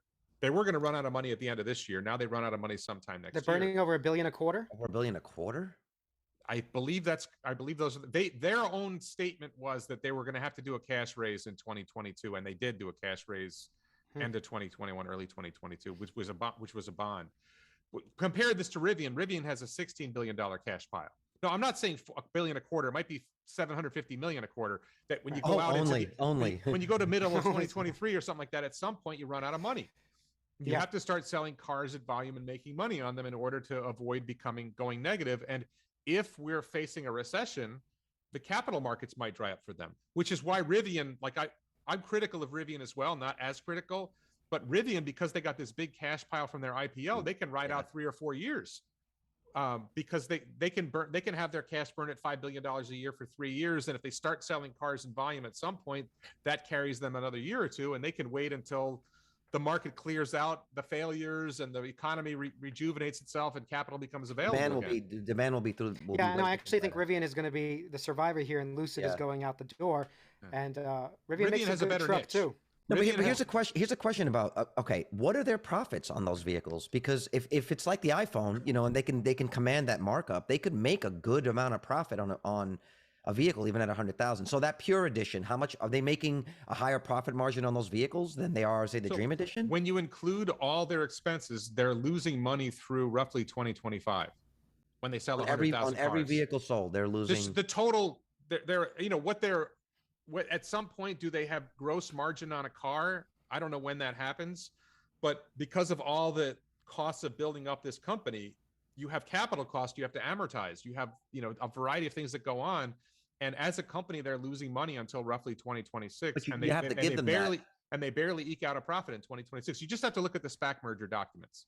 Yeah, the slide but deck. You have to give them that because they're expending this capital, but it's a one-time expenditure. So eventually these costs should disappear from the books, and then it becomes profit. So I feel like it's more about what are they making what can they make per vehicle, and if they hit those numbers, are they profitable? Well, and then ultimately they at some point have to come out with a mass market vehicle, right? That they can sell. They don't need to do that for a long time, though. How long did Tesla take before they were profitable? Right, it took them 10 years.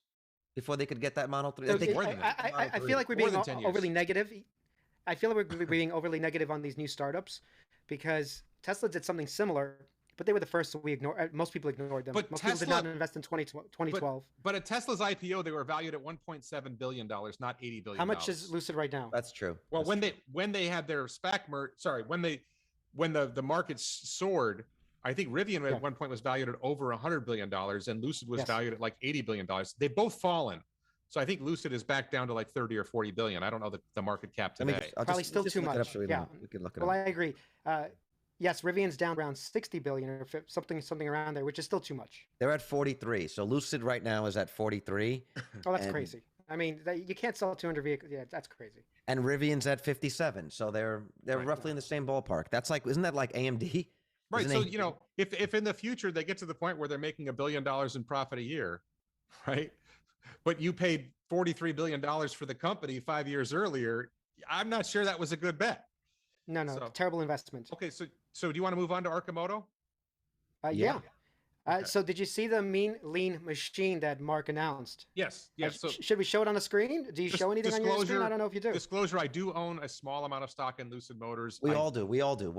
I did visit the company. Well, wait. You said Lucid Motors. Sorry, Arcimoto. No. I own a small amount of stock in Arcimoto, $$ FUV.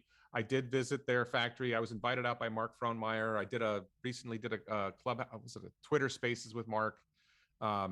He bought me a meal. He gave me a place to stay. I actually bought him a meal later, so I think that wait. Tell us about the meal. Was it a steak?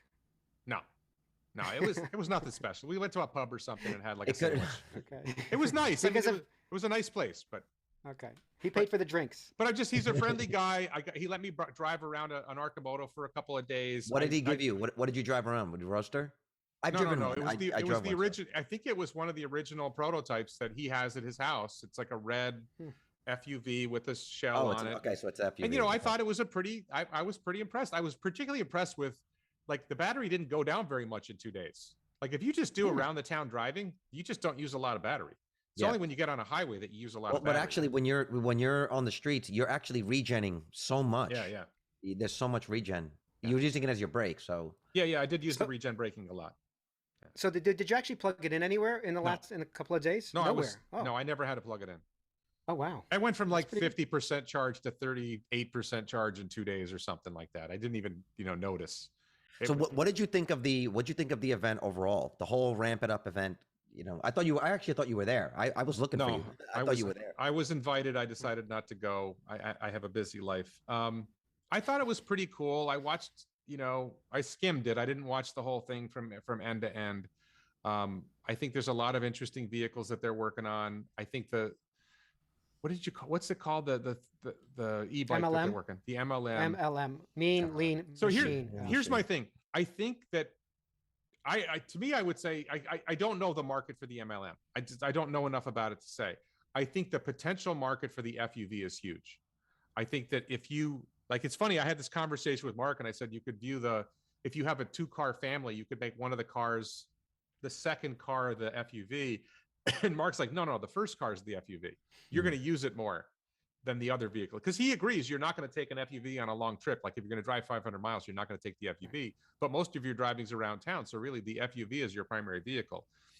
That's how it is for us now with the Leaf. We have the Nissan Leaf and we have the Tesla, and the Leaf is the everyday vehicle. Right. But so it's, in terms of cost, the cost of, let's say, buying, ultimately they're hoping to get the FUV down to say $12,000 or $15,000 average selling price.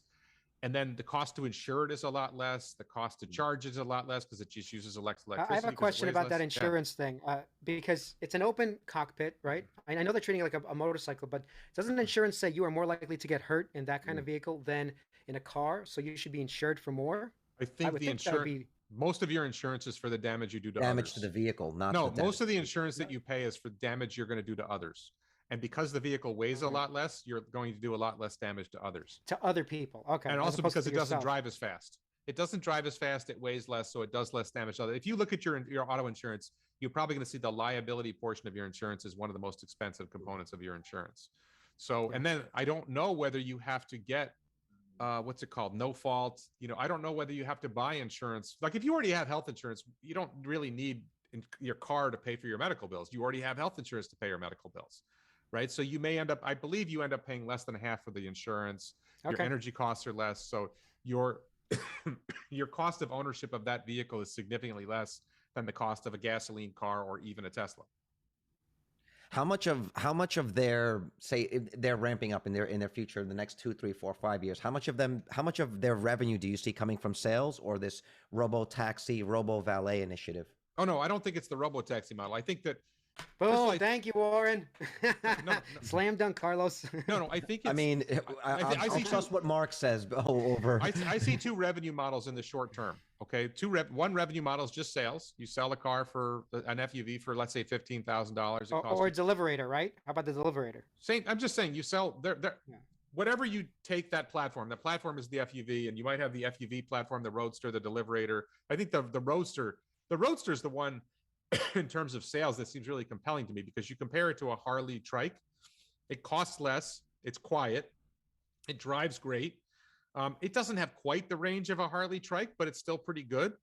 So I thought the Roadster is like, depending on what you're doing with your Harley trike, if you're just going on a 50-mile drive with your Harley trike, go on a 50-mile drive with an FUV Roadster, and it's probably going to be more fun. Have you driven the Roadster? Have you driven the Roadster? I think I rode on the back of the Roadster once. I didn't drive it. Only because I think there'd be a big difference between not having that windshield. I think it would be a huge difference in terms of the way it feels, not having the windshield versus being in the open air. And that's the one thing I didn't get to do. I didn't get to drive that. I only drove the FUV. I just think, when I look at it, I see this is a direct competitor to Harley trikes, and it costs less money, and it's quiet, and it costs less to operate. And like, this has a huge advantage. So if they make a bunch of those, they should be able to take some of that market. But so there's the sales market, right? I sell the vehicles for, let's say, an average selling price of $15,000, and it costs me $12,000 to make them. There's my profit, $3,000 a vehicle. The market that really struck me was this rental market of, you go to destinations like Key West or San Diego. There's all these beach towns in Florida and California and Hawaii, whatever. And they think they can rent these vehicles out and make $100 a day per vehicle. Right. And there's a lot of destinations like this. Well, if you make $100 a day per vehicle for 300 days a year, you made $30,000 a year on a vehicle you would have sold for $15,000. Yeah.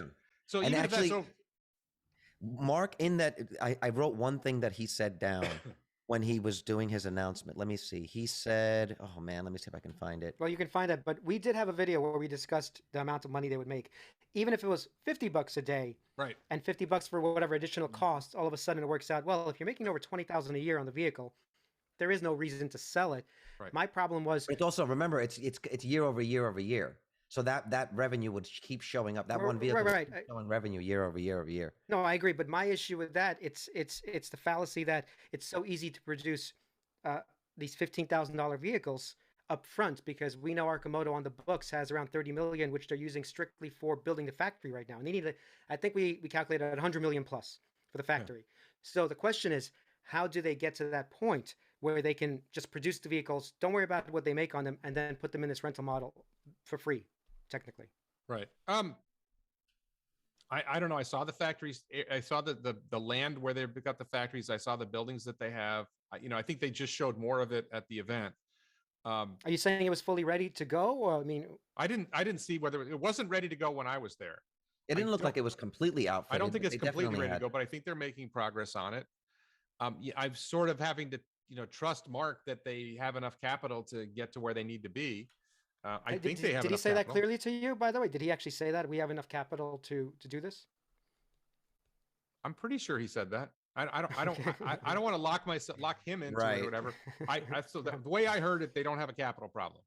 Because just like the reason why they don't have a capital problem in the same way is because they're not building such a huge factory, right? They're not building $1 billion factory. They're building a $100 million factory, a $50 million factory. Their target is to build a factory that could build 50,000 vehicles a year that costs $15,000 instead of building a factory that will produce 250,000 vehicles that will produce $100,000 each.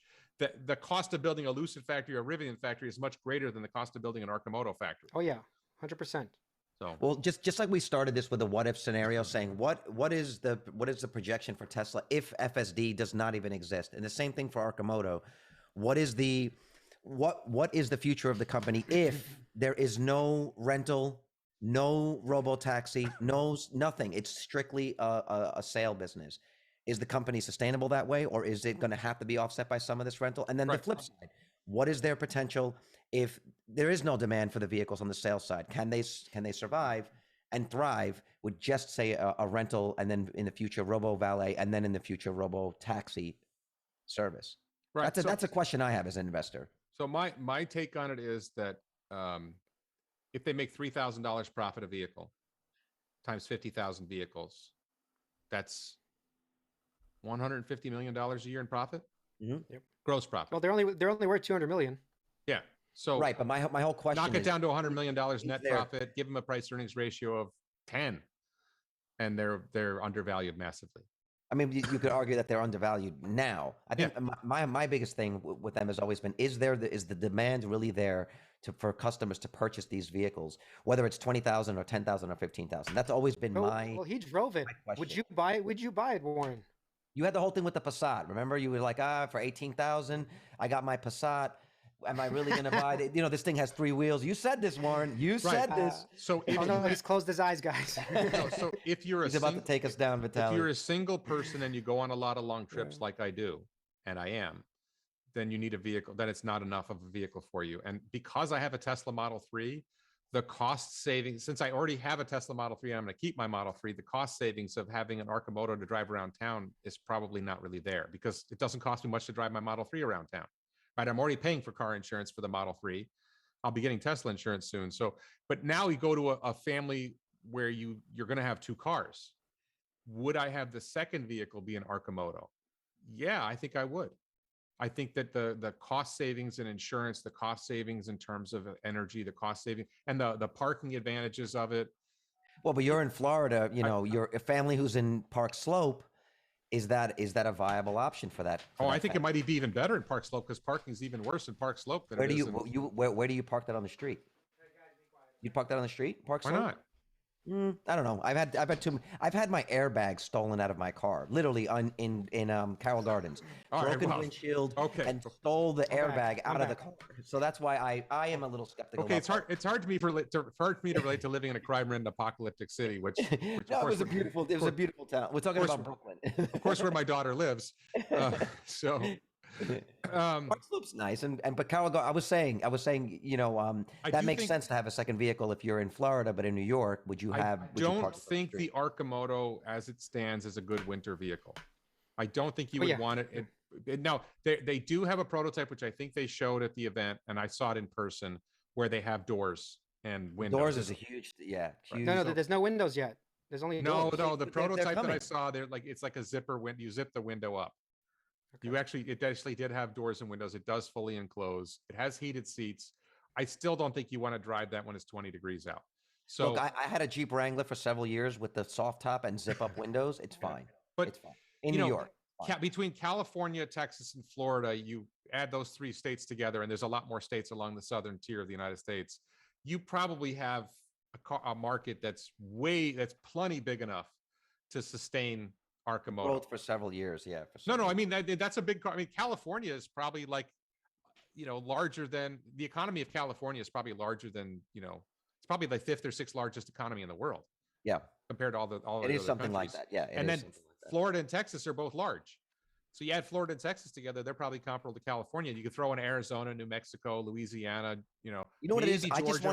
I just want to see the pre-order numbers. Like, we've heard that they have 4,000 pre-orders. Well, I want to know I think that it's over 5,000 now. 4, 5, 6,000 pre-orders, and what they're doing now is fulfilling these orders in the same way Tesla is. Right? There's a long wait for Tesla, but you see these vehicles going out to people. That's what I would want to see in terms of to be bullish on the sales side. I don't think sales is going to be their problem in the short run. Their short-run problem is, can they make the vehicles, and can they get their cost of manufacturing them down? Those are, I think, their 2 biggest problems. Once they get those problems solved, I think they're good. So yeah, right now you're talking about if the vehicle is lowered where they can make it for 12,000 and sell it for 15. That's not happening for a while. I don't even know if the first run in 2023 that's happening. Mark did not say he's going to do a $15,000 vehicle like January 1st, 2023. So but he said he's going to double and triple production. He did say he's going to double and triple production between this year into 2023. He said 2x this year, 7x 2023. No. I'm not talking about the number of vehicles. I'm talking about the price of the vehicles. So I think that still for a year more, we have a $20,000 vehicle that's being bought. And I myself am wondering how many people will actually buy a $20,000 Arcimoto as opposed to, and I did want to talk to you guys about it. Right now, there's Chinese cars that we all know coming out that are $5,000, $10,000. I'm not saying it's going to be $5,000 here. Maybe it's $5,000 in China, but imagine it's even $10,000 in America. Would someone just say, hey, I'm going to get a regular car, a tiny little smart car, okay, that's EV? Here's the problem. I believe that the Chinese cars that are $5,000 or $10,000 are probably not U.S. street legal. They have terrible range. They are not comfortable. They are not pleasant. It's a shitbox. Yeah. So I think I would probably feel safer in an Arcimoto than I would feel in one of those vehicles, to be blunt. And I actually felt safer. I felt safer in the Arcimoto without doors than I thought I would. That's something that I was surprised. Yeah. And I believe there has been one crash and the driver walked away. and it was like a fairly serious crash. It's a pretty good roll cage, and there's, for people who don't know, there's two seat belts that come across. Yeah, it's a 5-point harness. You're definitely safer on an Arcimoto FUV than you are, at least leave out the Roadster for a second. In the regular Arcimoto FUV, you're definitely safer than you are on a motorcycle, and I mean significantly safer than you are on a motorcycle. Yeah. Not that you're very safe in a motorcycle, to be clear, but what about the price? If they can't get it down in 2023, down, let's say below 15, they can't hit that at least the first year, and it's 20 grand. Do you still see this demand just being filled up? I just think that, selling 50,000 vehicles is such a small chunk. That's just not that big of a, you don't need that much demand to sell 50,000 vehicles, right? I mean, Tesla sold 936,000 vehicles last year. The market, I see that, I could be wrong, right? But I see the potential market for that being way bigger than 50,000 vehicles a year. It's, So if you do see that, how come you only invested $3,000? That was the spare cash I had at the time I decided to make the investment. I'm not sure it was 3,000. I actually haven't looked to see how much I invested. You just said you bought more Tesla in your IRA. You could have bought more Arcimoto. I could have bought more Arcimoto, but I believe in Tesla more than I believe in Arcimoto. And if you have $1, right? Unhesitatingly, I believe that's the one thing I didn't sell. Right? I sold. So you kept those shares. I didn't sell my gold. I didn't sell my Arcimoto, and everything else I sold. I sold Coca-Cola. I sold McDonald's. I sold everything I could, and I bought and I bought Tesla stock. So, and I'm happy to say I got it at $740 a share. That was a good price, which is hilarious. That is a great price, but are you willing to increase your stake in Arcimoto as maybe a little bit more cash comes in? Because it's $5 right now, right? $6. So if your bull case holds 50,000 vehicles, even Mark has said numerous times, if we can sell 50,000, we are profitable. And that means if you give it the price of sales to 10, what do we have, a $2 billion to $5 billion company? Is that what we're saying? I could easily see Arcimoto 10xing, but I can see Tesla 100xing. So. You're talking to the guy who's thinking it's going to be 16 trillion and, No, I think 16 trillion that's like one story. That's without robotaxi. You go without the energy business, right? I get it. Robotaxi, you go He's Tesla talking 16 trillion just cars, right? Just cars. Yeah. If you start getting into Tesla bot, it just becomes like it's borderline infinite with Tesla bot. It's like there really is no cap on where a Tesla bot could go. Like, you could replace all human labor. Well, that's like 5 billion of them, right? I agree. You could that's probably a 20. That's a 2040 discussion, though, Warren. No, but I don't know that that's true. I don't know that that's a 20. That might be a 2030 discussion. I think we're going to see significant numbers of Tesla bots by 2030. You think we're going to see that prototype this year that he said of the bot? He said it. We'll see a prototype this year. That's tough. I find it hard to believe that they will actually get a working prototype by the end of the year, but. Yeah. What do they say? Never bet against Elon. I don't think actually don't think it's important when they get a working prototype. There's a video by Limiting Factor that was today or yesterday. Maybe it was the last few days. Limiting Factor just did a video where he talked about the Q4 earnings call, and he was talking about the bot, and he had this brilliant insight that I didn't get before. They need the physical bot produced before they can get the AI working for the bot. The way that they got FSD working for Tesla vehicles was having a lot of vehicles with the software and hardware on it. Yeah. So they need to build the bot so they can train the bot. So they need hundreds of thousands or millions of bots so that they can get them to confront the environment, experience the world and navigate it, because the environment they're going to experience is different than the environment the cars experience. So they'll apply what they've learned about training, and the training system will be better, and a lot of this stuff will be better. So I think we're going to see a significant number of bots built by the end of 2024. Wow, you are bullish. I think we could see. To your point, I think we could see a prototype of the bot, the pneumatic actuators, the machine, maybe by remote control, because that in and of itself is a huge task. I mean, you look at was it Boston Dynamics? I mean, how they figured out how to get robots to do things and counterbalance. And this is my issue. Why don't they just buy Boston Dynamics? I'm just okay. So let me address that first. But before I address that, I just want to say, I'm not saying they're going to make a lot of money on bots in 2024. Yeah. I'm saying they're going to produce a lot of bots and give them some basic tasks to do, like walk around this factory and make sure that, and provide security. You just have cameras to look around to make sure nobody's attacking the factory or whatever, right? It's going to have a very limited function initially, but you need them out in the field experiencing the world so that they can learn and train, and they can afford to build 100,000 bots and not make money on them in order to get the training going. About Boston Dynamics, this is a mistake in thinking about Boston Dynamics and Tesla Bot is the same thing. Boston Dynamics is a machine. Tesla Bot is a platform for AI. Boston Dynamics is not thinking about AI at all. They haven't done anything towards AI. Boston Dynamics look cool, and they're hand-coded to do certain things. The idea with Tesla Bot is it's not going to look nearly as cool as the Boston Dynamics robot, and you're not going to hand program it to do stuff. You're going to say, okay, see the world, walk, go up these stairs, whatever. You're going to gradually train it on a bunch of tasks, and at some point, you're going to be able to say to the bot, go pick up that thing on the other side of the room and bring it here, which you can't do with Boston Dynamics because my point was they can skip a bunch of steps in terms of building the bot. He's saying buy a company like Boston Dynamics and put intelligence into the robot. Okay, so the Boston Dynamics bot, I think, costs $75,000, or is that for the dog? The dog? No. I think you're missing what I'm saying. I'm saying buy the company so you get all of that talent and all those engineers have did 20 years of robotics research. Hyundai already bought the company. I know.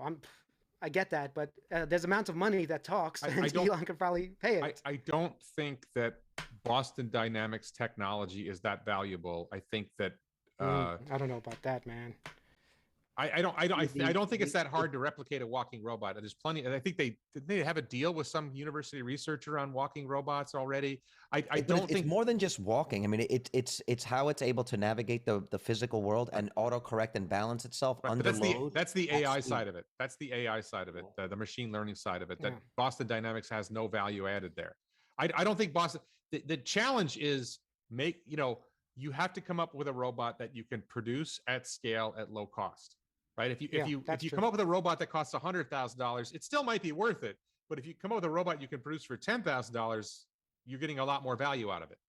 Well, I promise you, a lot of the parts from this thing have to come from the development of the vehicles. Like, they've got to be repurposing parts for the vehicles, whether it's actuators, like door actuators to move arms. They've got to be able to use some of the parts from the vehicle business. No. I'm going to disagree with you on that. Yeah. It can't happen. If the goal is they're going to be building 10 million of these a year, 100 million of these a year, then the parts are going to be custom made for the bot. They might learn from it on the prototype. They might and miniaturized first of all. So everything's going to be a lot smaller, and which is harder, like an order of magnitude harder to make these smaller parts. So if you go back to when they built the first Roadster, they feel the biggest mistake they made was they built it on a Lotus Esprit platform instead of building it on its own platform. I think Elon learned from that and says we don't modify something else for what we're doing. We build it from scratch. That's Elon's approach. They're going to build it from scratch, and they're hiring engineers, robotics engineers, to build it from scratch. And fortunately, Tesla doesn't have that much problems recruiting talented people. Oh yeah. So, the last thing that I think you guys wanted to talk about, I didn't propose this, but I'm happy to talk about it, was the pod car. Unless I do want to talk about, but you didn't actually say anything about MLM. Did you have? Let's cover MLM. So, I wanted to ask you now. What do you see as the market for MLM? Go ahead, Carlos. What do you see as the market for the lean machine? This is like the e-bike. This is the Arcimoto e-bike. It really took me off guard. It's not what I thought it was going to be. I thought it was going to be more of a, I don't know. I thought it was going to be more of a smaller footprint of the FUV that was going to be meant to be strictly for rideshare. That's what I really thought it was going to be. But looking at it now, and then the comparisons to Peloton, the stationary bike, I'm not really sure how to classify this. Like, is this going to be something where, are you going after the Peloton market, saying, because on our Discord, we discussed this on our Discord, and I grabbed some screenshots of the high-end Peloton is about $2,000 to buy. And they have a subscription service that could be anywhere from like $30 to $50 a month.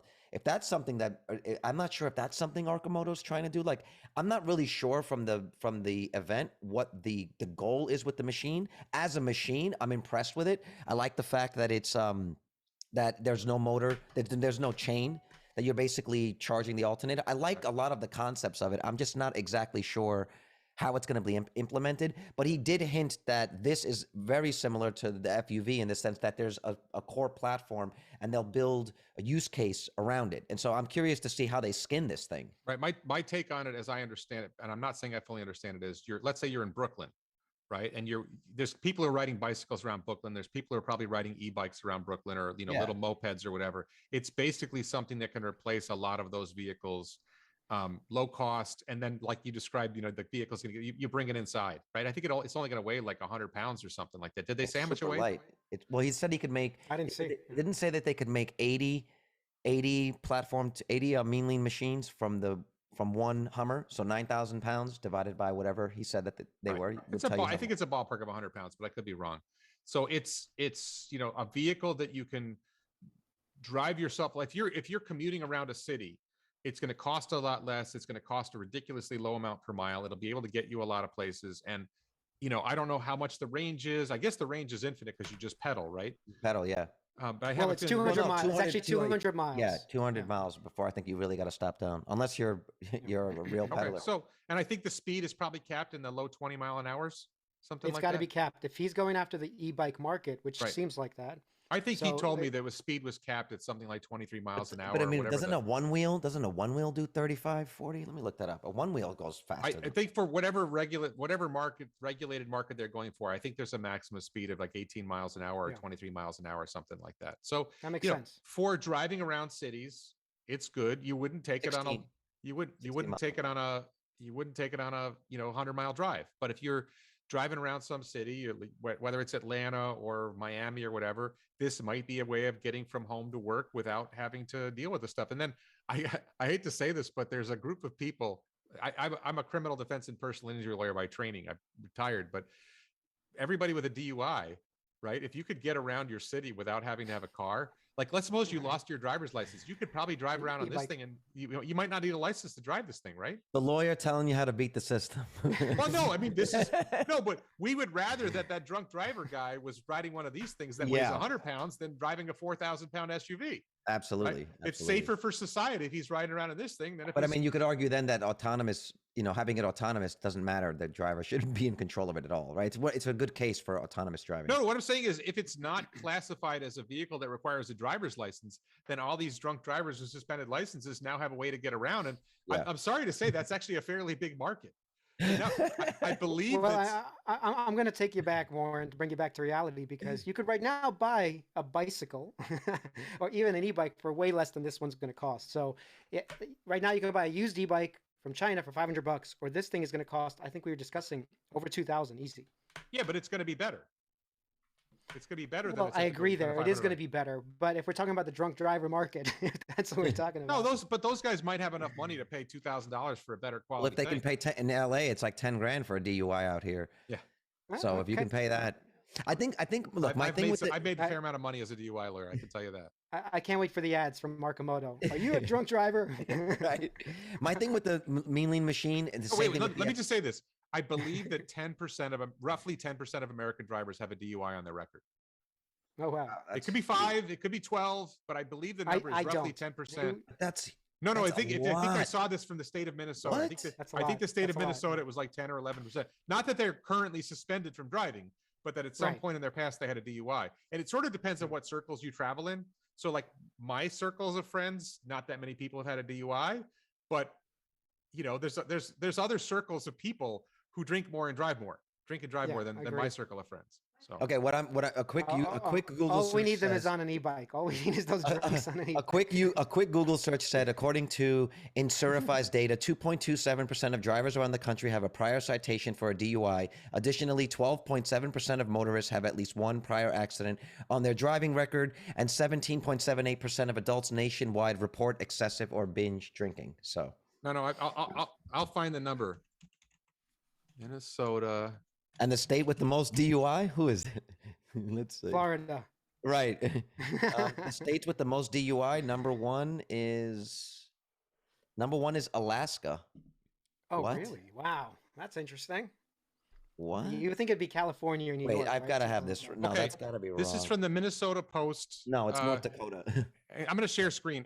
Yeah, sure. Sorry, I just want to share screen just so you guys can see this. So this is the Minnesota Post. Sorry, can you see this? Yes. Yep. Okay. So let me scroll down and I'll find it. This is an article about DUIs. what is it? Nearly 633,000 Minnesota residents with impaired driving incidents are about 367,000 have one offense. 25,000 have 5 or more. Oh my God. But I think the number was. Why are people so depressed in Minnesota? But I think I remember about 11% of Minnesotans have a drunk driving conviction on their records. Wow.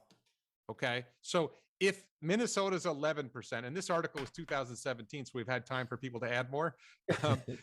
I think it's probably fair to say Minnesota is going to be roughly average for the country, that it's about. So if it's 5%, if it's 10%, whatever. So I'm just saying that's a big market.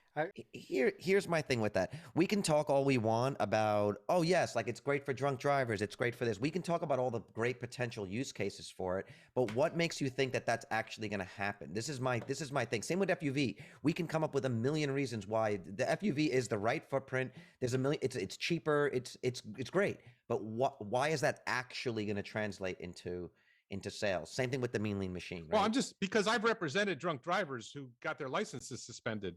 And if they can all of a sudden get to work on this mean lean machine, right? If they can get, their biggest concern is, can I get to work and make money so I can pay my bills? Right, but to Vitaly's point, they could go buy another e-bike right now. So it already is an option that they're not using. In other words, what is the incentive for them to, what is the incentive for people to go out and actively seek these machines when they already exist? Well, what I'm saying is the existing vehicles aren't as attractive as this one, and it may be that this is attractive enough to sway them.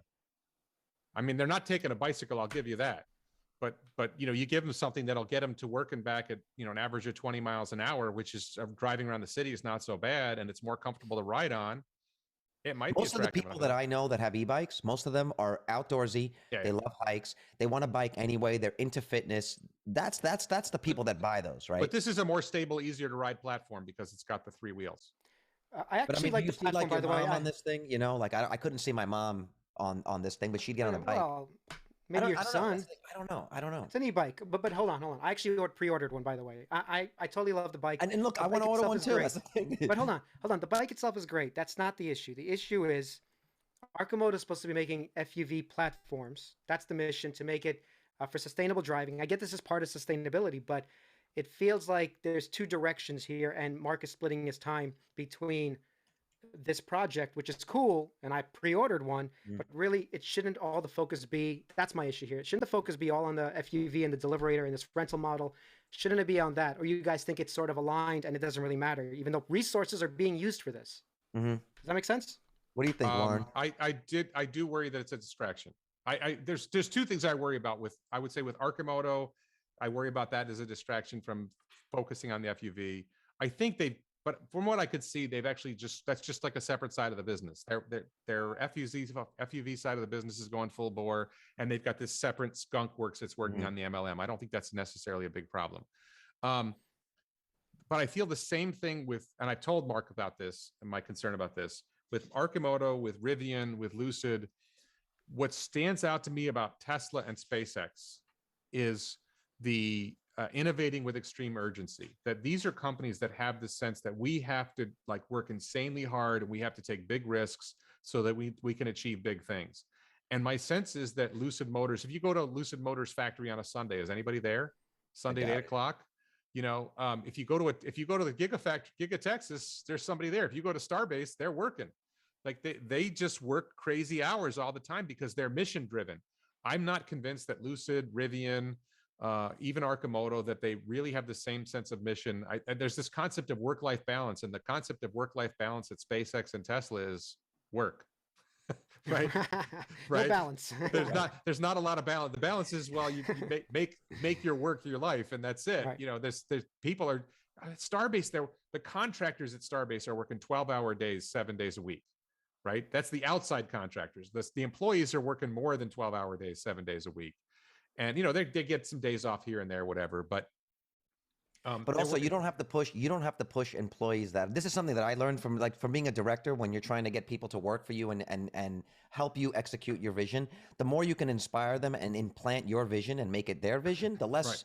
They're not working. They want to see this thing realized. Right. You're not driving them to work. They're working because they want to achieve the mission. Yeah, they're like, oh man, that sounds like a cool future. I can be a part of that. Yeah, let's go. I don't think that Arcimoto, Rivian, and Lucid have that driven, that their workforce is driven by the same sense of mission. I think Rivian might Rivian might be, I think to some extent, Arcimoto might be a little bit, but I know Arcimoto Bezos is cracking the whip. He wants his vans. but I know Arcimoto is not.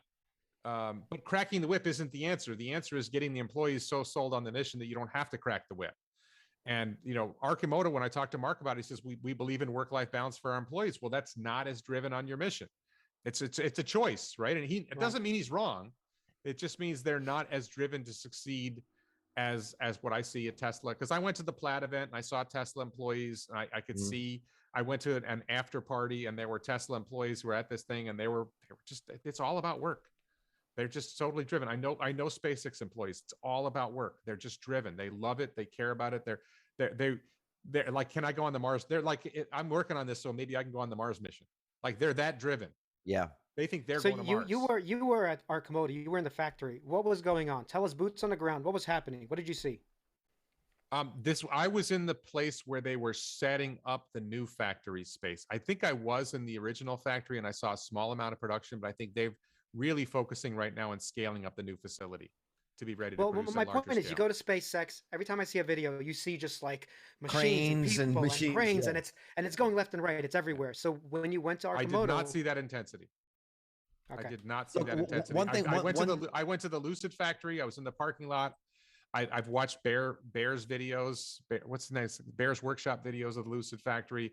I do not see the same intensity at Lucid Motors. I've been to Lucid a couple of Lucid showrooms. I do not see the same intensity. I can't say as much about Rivian. I do have a friend, a young man I know who works for Rivian.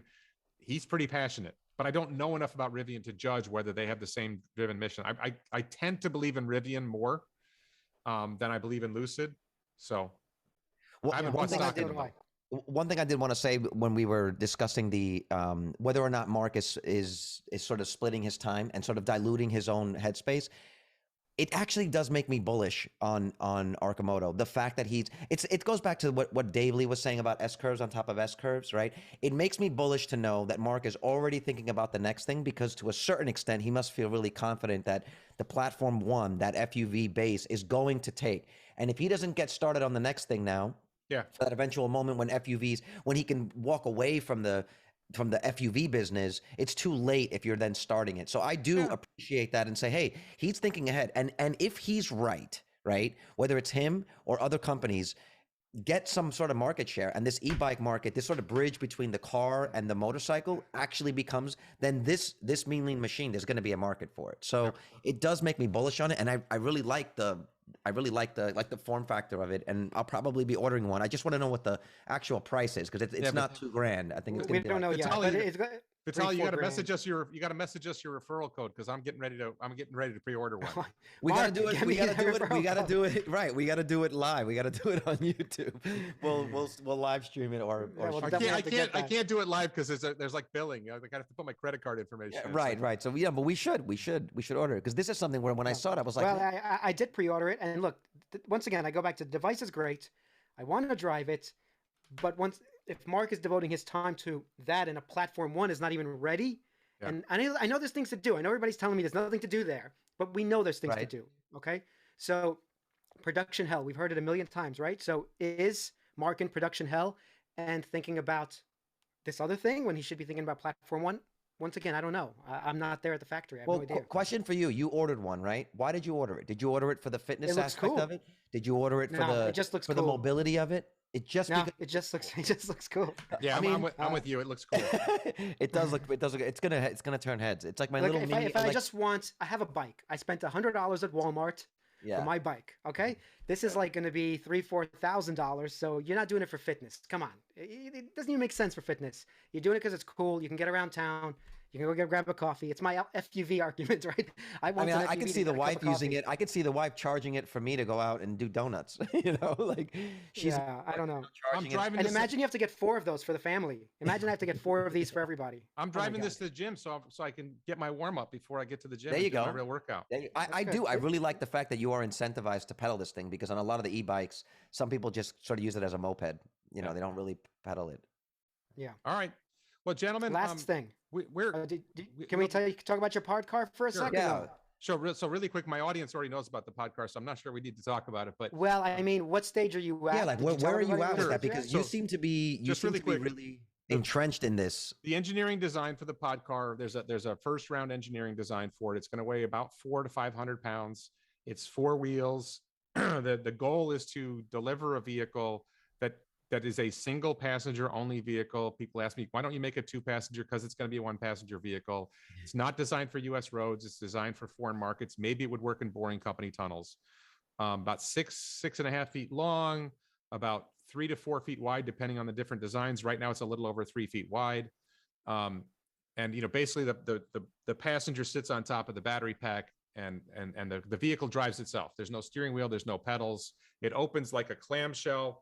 So the rider steps in, sits down, and the clamshell closes over and it drives off. That because it's this like clamshell, the cost of the upper part of the vehicle is very low, and it's very lightweight because it's basically just sort of like a stamped shell or something like that. Yeah. So I'm hoping we can get to the point where, number one, the vehicle costs about $1,000. These are optimistic scenarios, right? It costs us $1,000 to build one.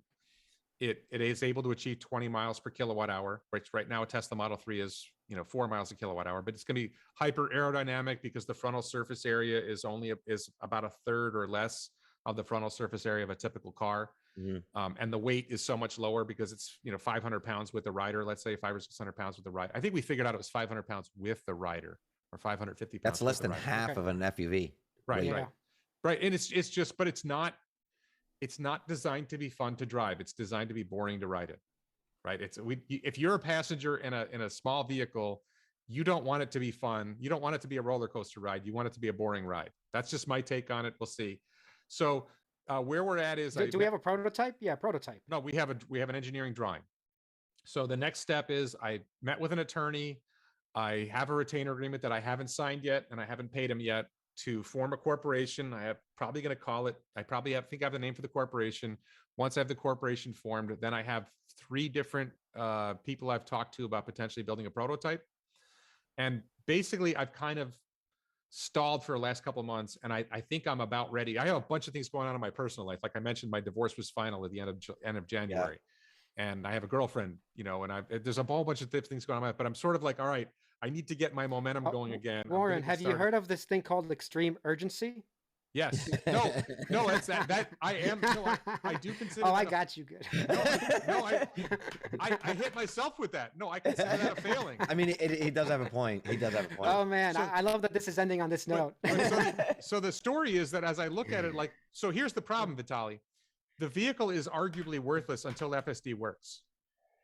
Right. So if I'm right and the FSD works well by 2024, right, then I'm ready to, then as long as I'm able to start manufacturing in 2024, I'm okay.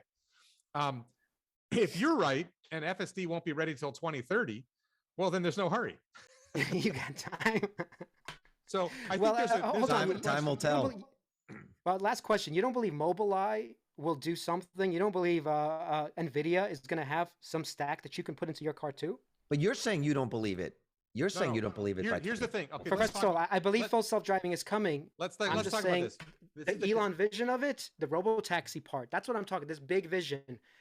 I think this is still going to be a driver for a long time, even when it comes. Like Uber's not going to do this. Lyft's not going to do this. Right. So here's the thing. There's 2 different things I'm saying here. I don't know what I hear 2 things. I'm going to put you in the camp of Tesla critics for a moment, only on FSD. Sure. Okay. Sure. The 2 things I hear from FSD, and this is like Gary Black is another one who does this, right? Like Tesla's not going to be able to deliver FSD soon, but as soon as they deliver it, everyone else will have it too. Right.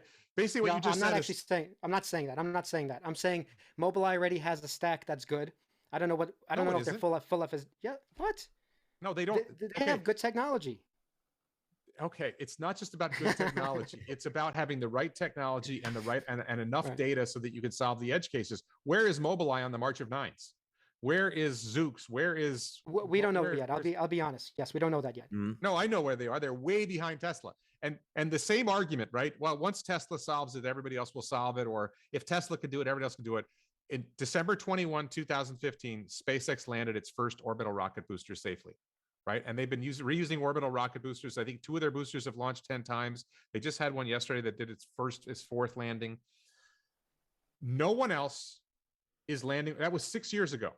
more than 6 years ago. No one else is landing orbital rocket boosters. No one else has even tried to land an orbital rocket booster. So what I'm telling you is the day Tesla delivers full self-driving safer than human, and the day Tesla delivers the first robo-taxi ride, it's going to be more than 5 years before there's a competitor offering comparable robo-taxi rides.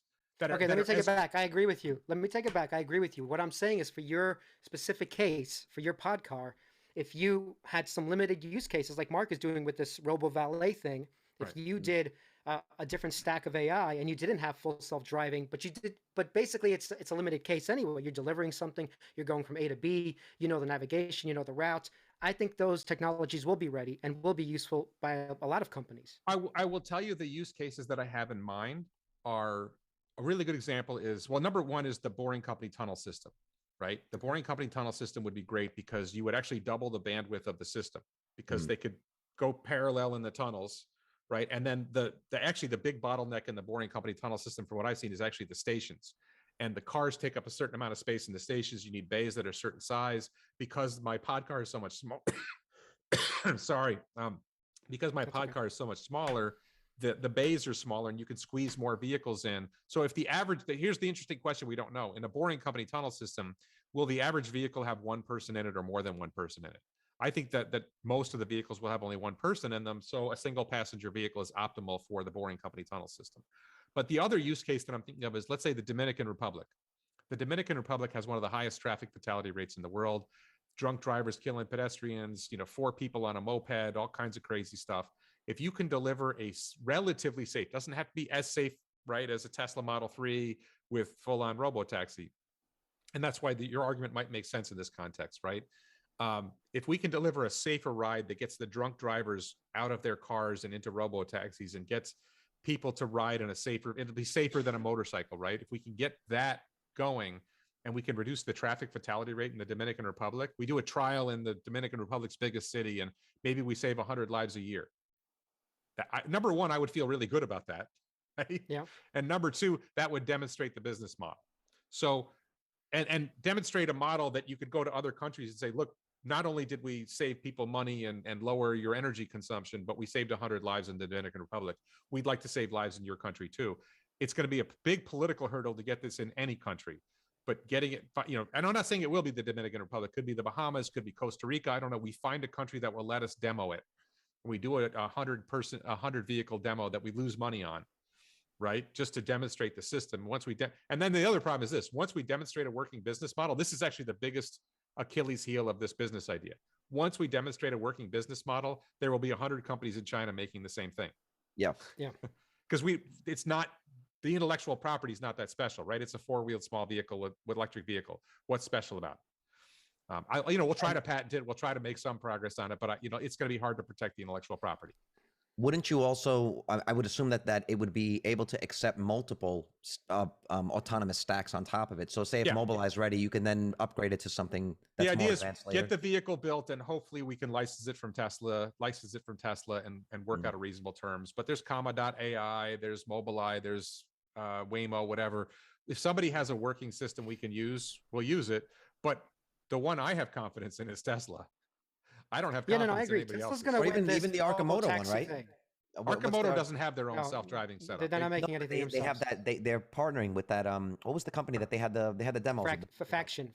Yeah, Faction. We'll see. I just don't. I don't think anybody else is going to have anything that's going to be safe enough to make it work, because you don't want to hit pedestrians, right? Yeah. That would be nice. If you're in a pedestrian-heavy environment, you don't want to hit pedestrians. You don't want to cause damage.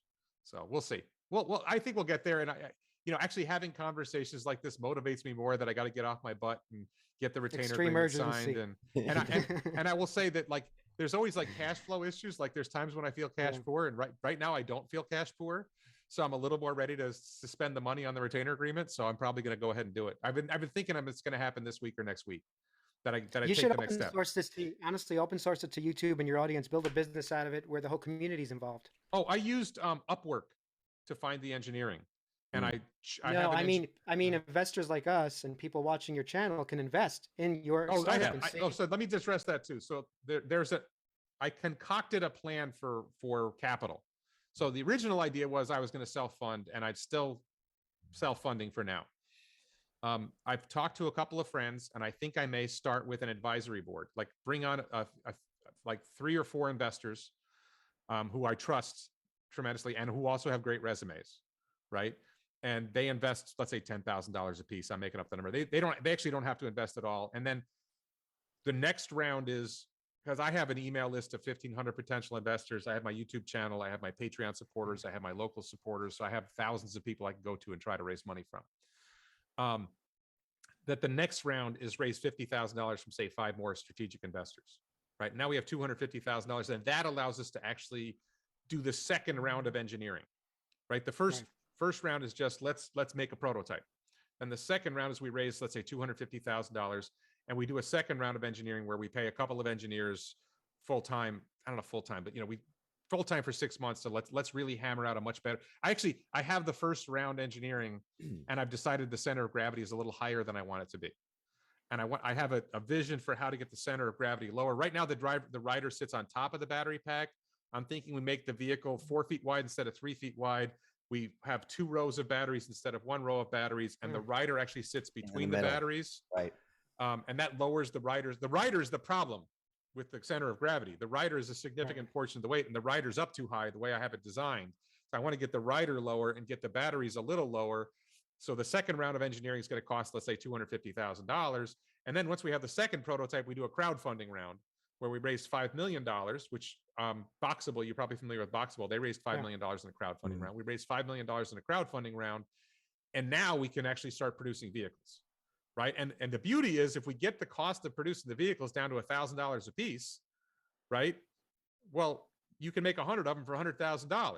So even if I'm wrong and it's $2,000 a piece to make them, then it's $200,000 to make 100 vehicles, right? And we might, you can make a lot of vehicles on your $5 million cap raise.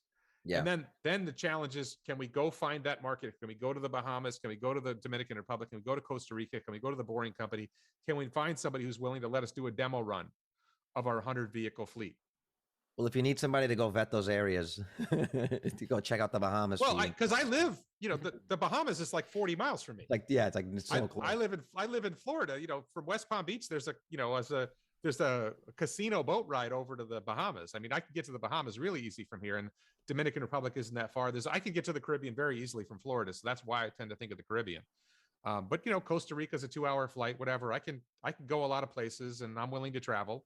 All those places are challenging. I mean, I've been to the Bahamas once, and that's a challenge. Is navigating those roads is very different than navigating like LA with very clear lane markings and street signs. So it'll be interesting how you solve that problem. This is FSD. Elon's supposed to solve that problem, so he's only supposed to use the technology, right? So right. The idea is we get to the point where we have working FSD, and we get Tesla to agree to licenses to us to use it in this particular environment. Maybe we limit the speed to 30 miles an hour so we don't kill anybody when we hit them. We take certain steps to make it safe. And if the whole point is, sorry, I should be clear. There's a reason for the pod car.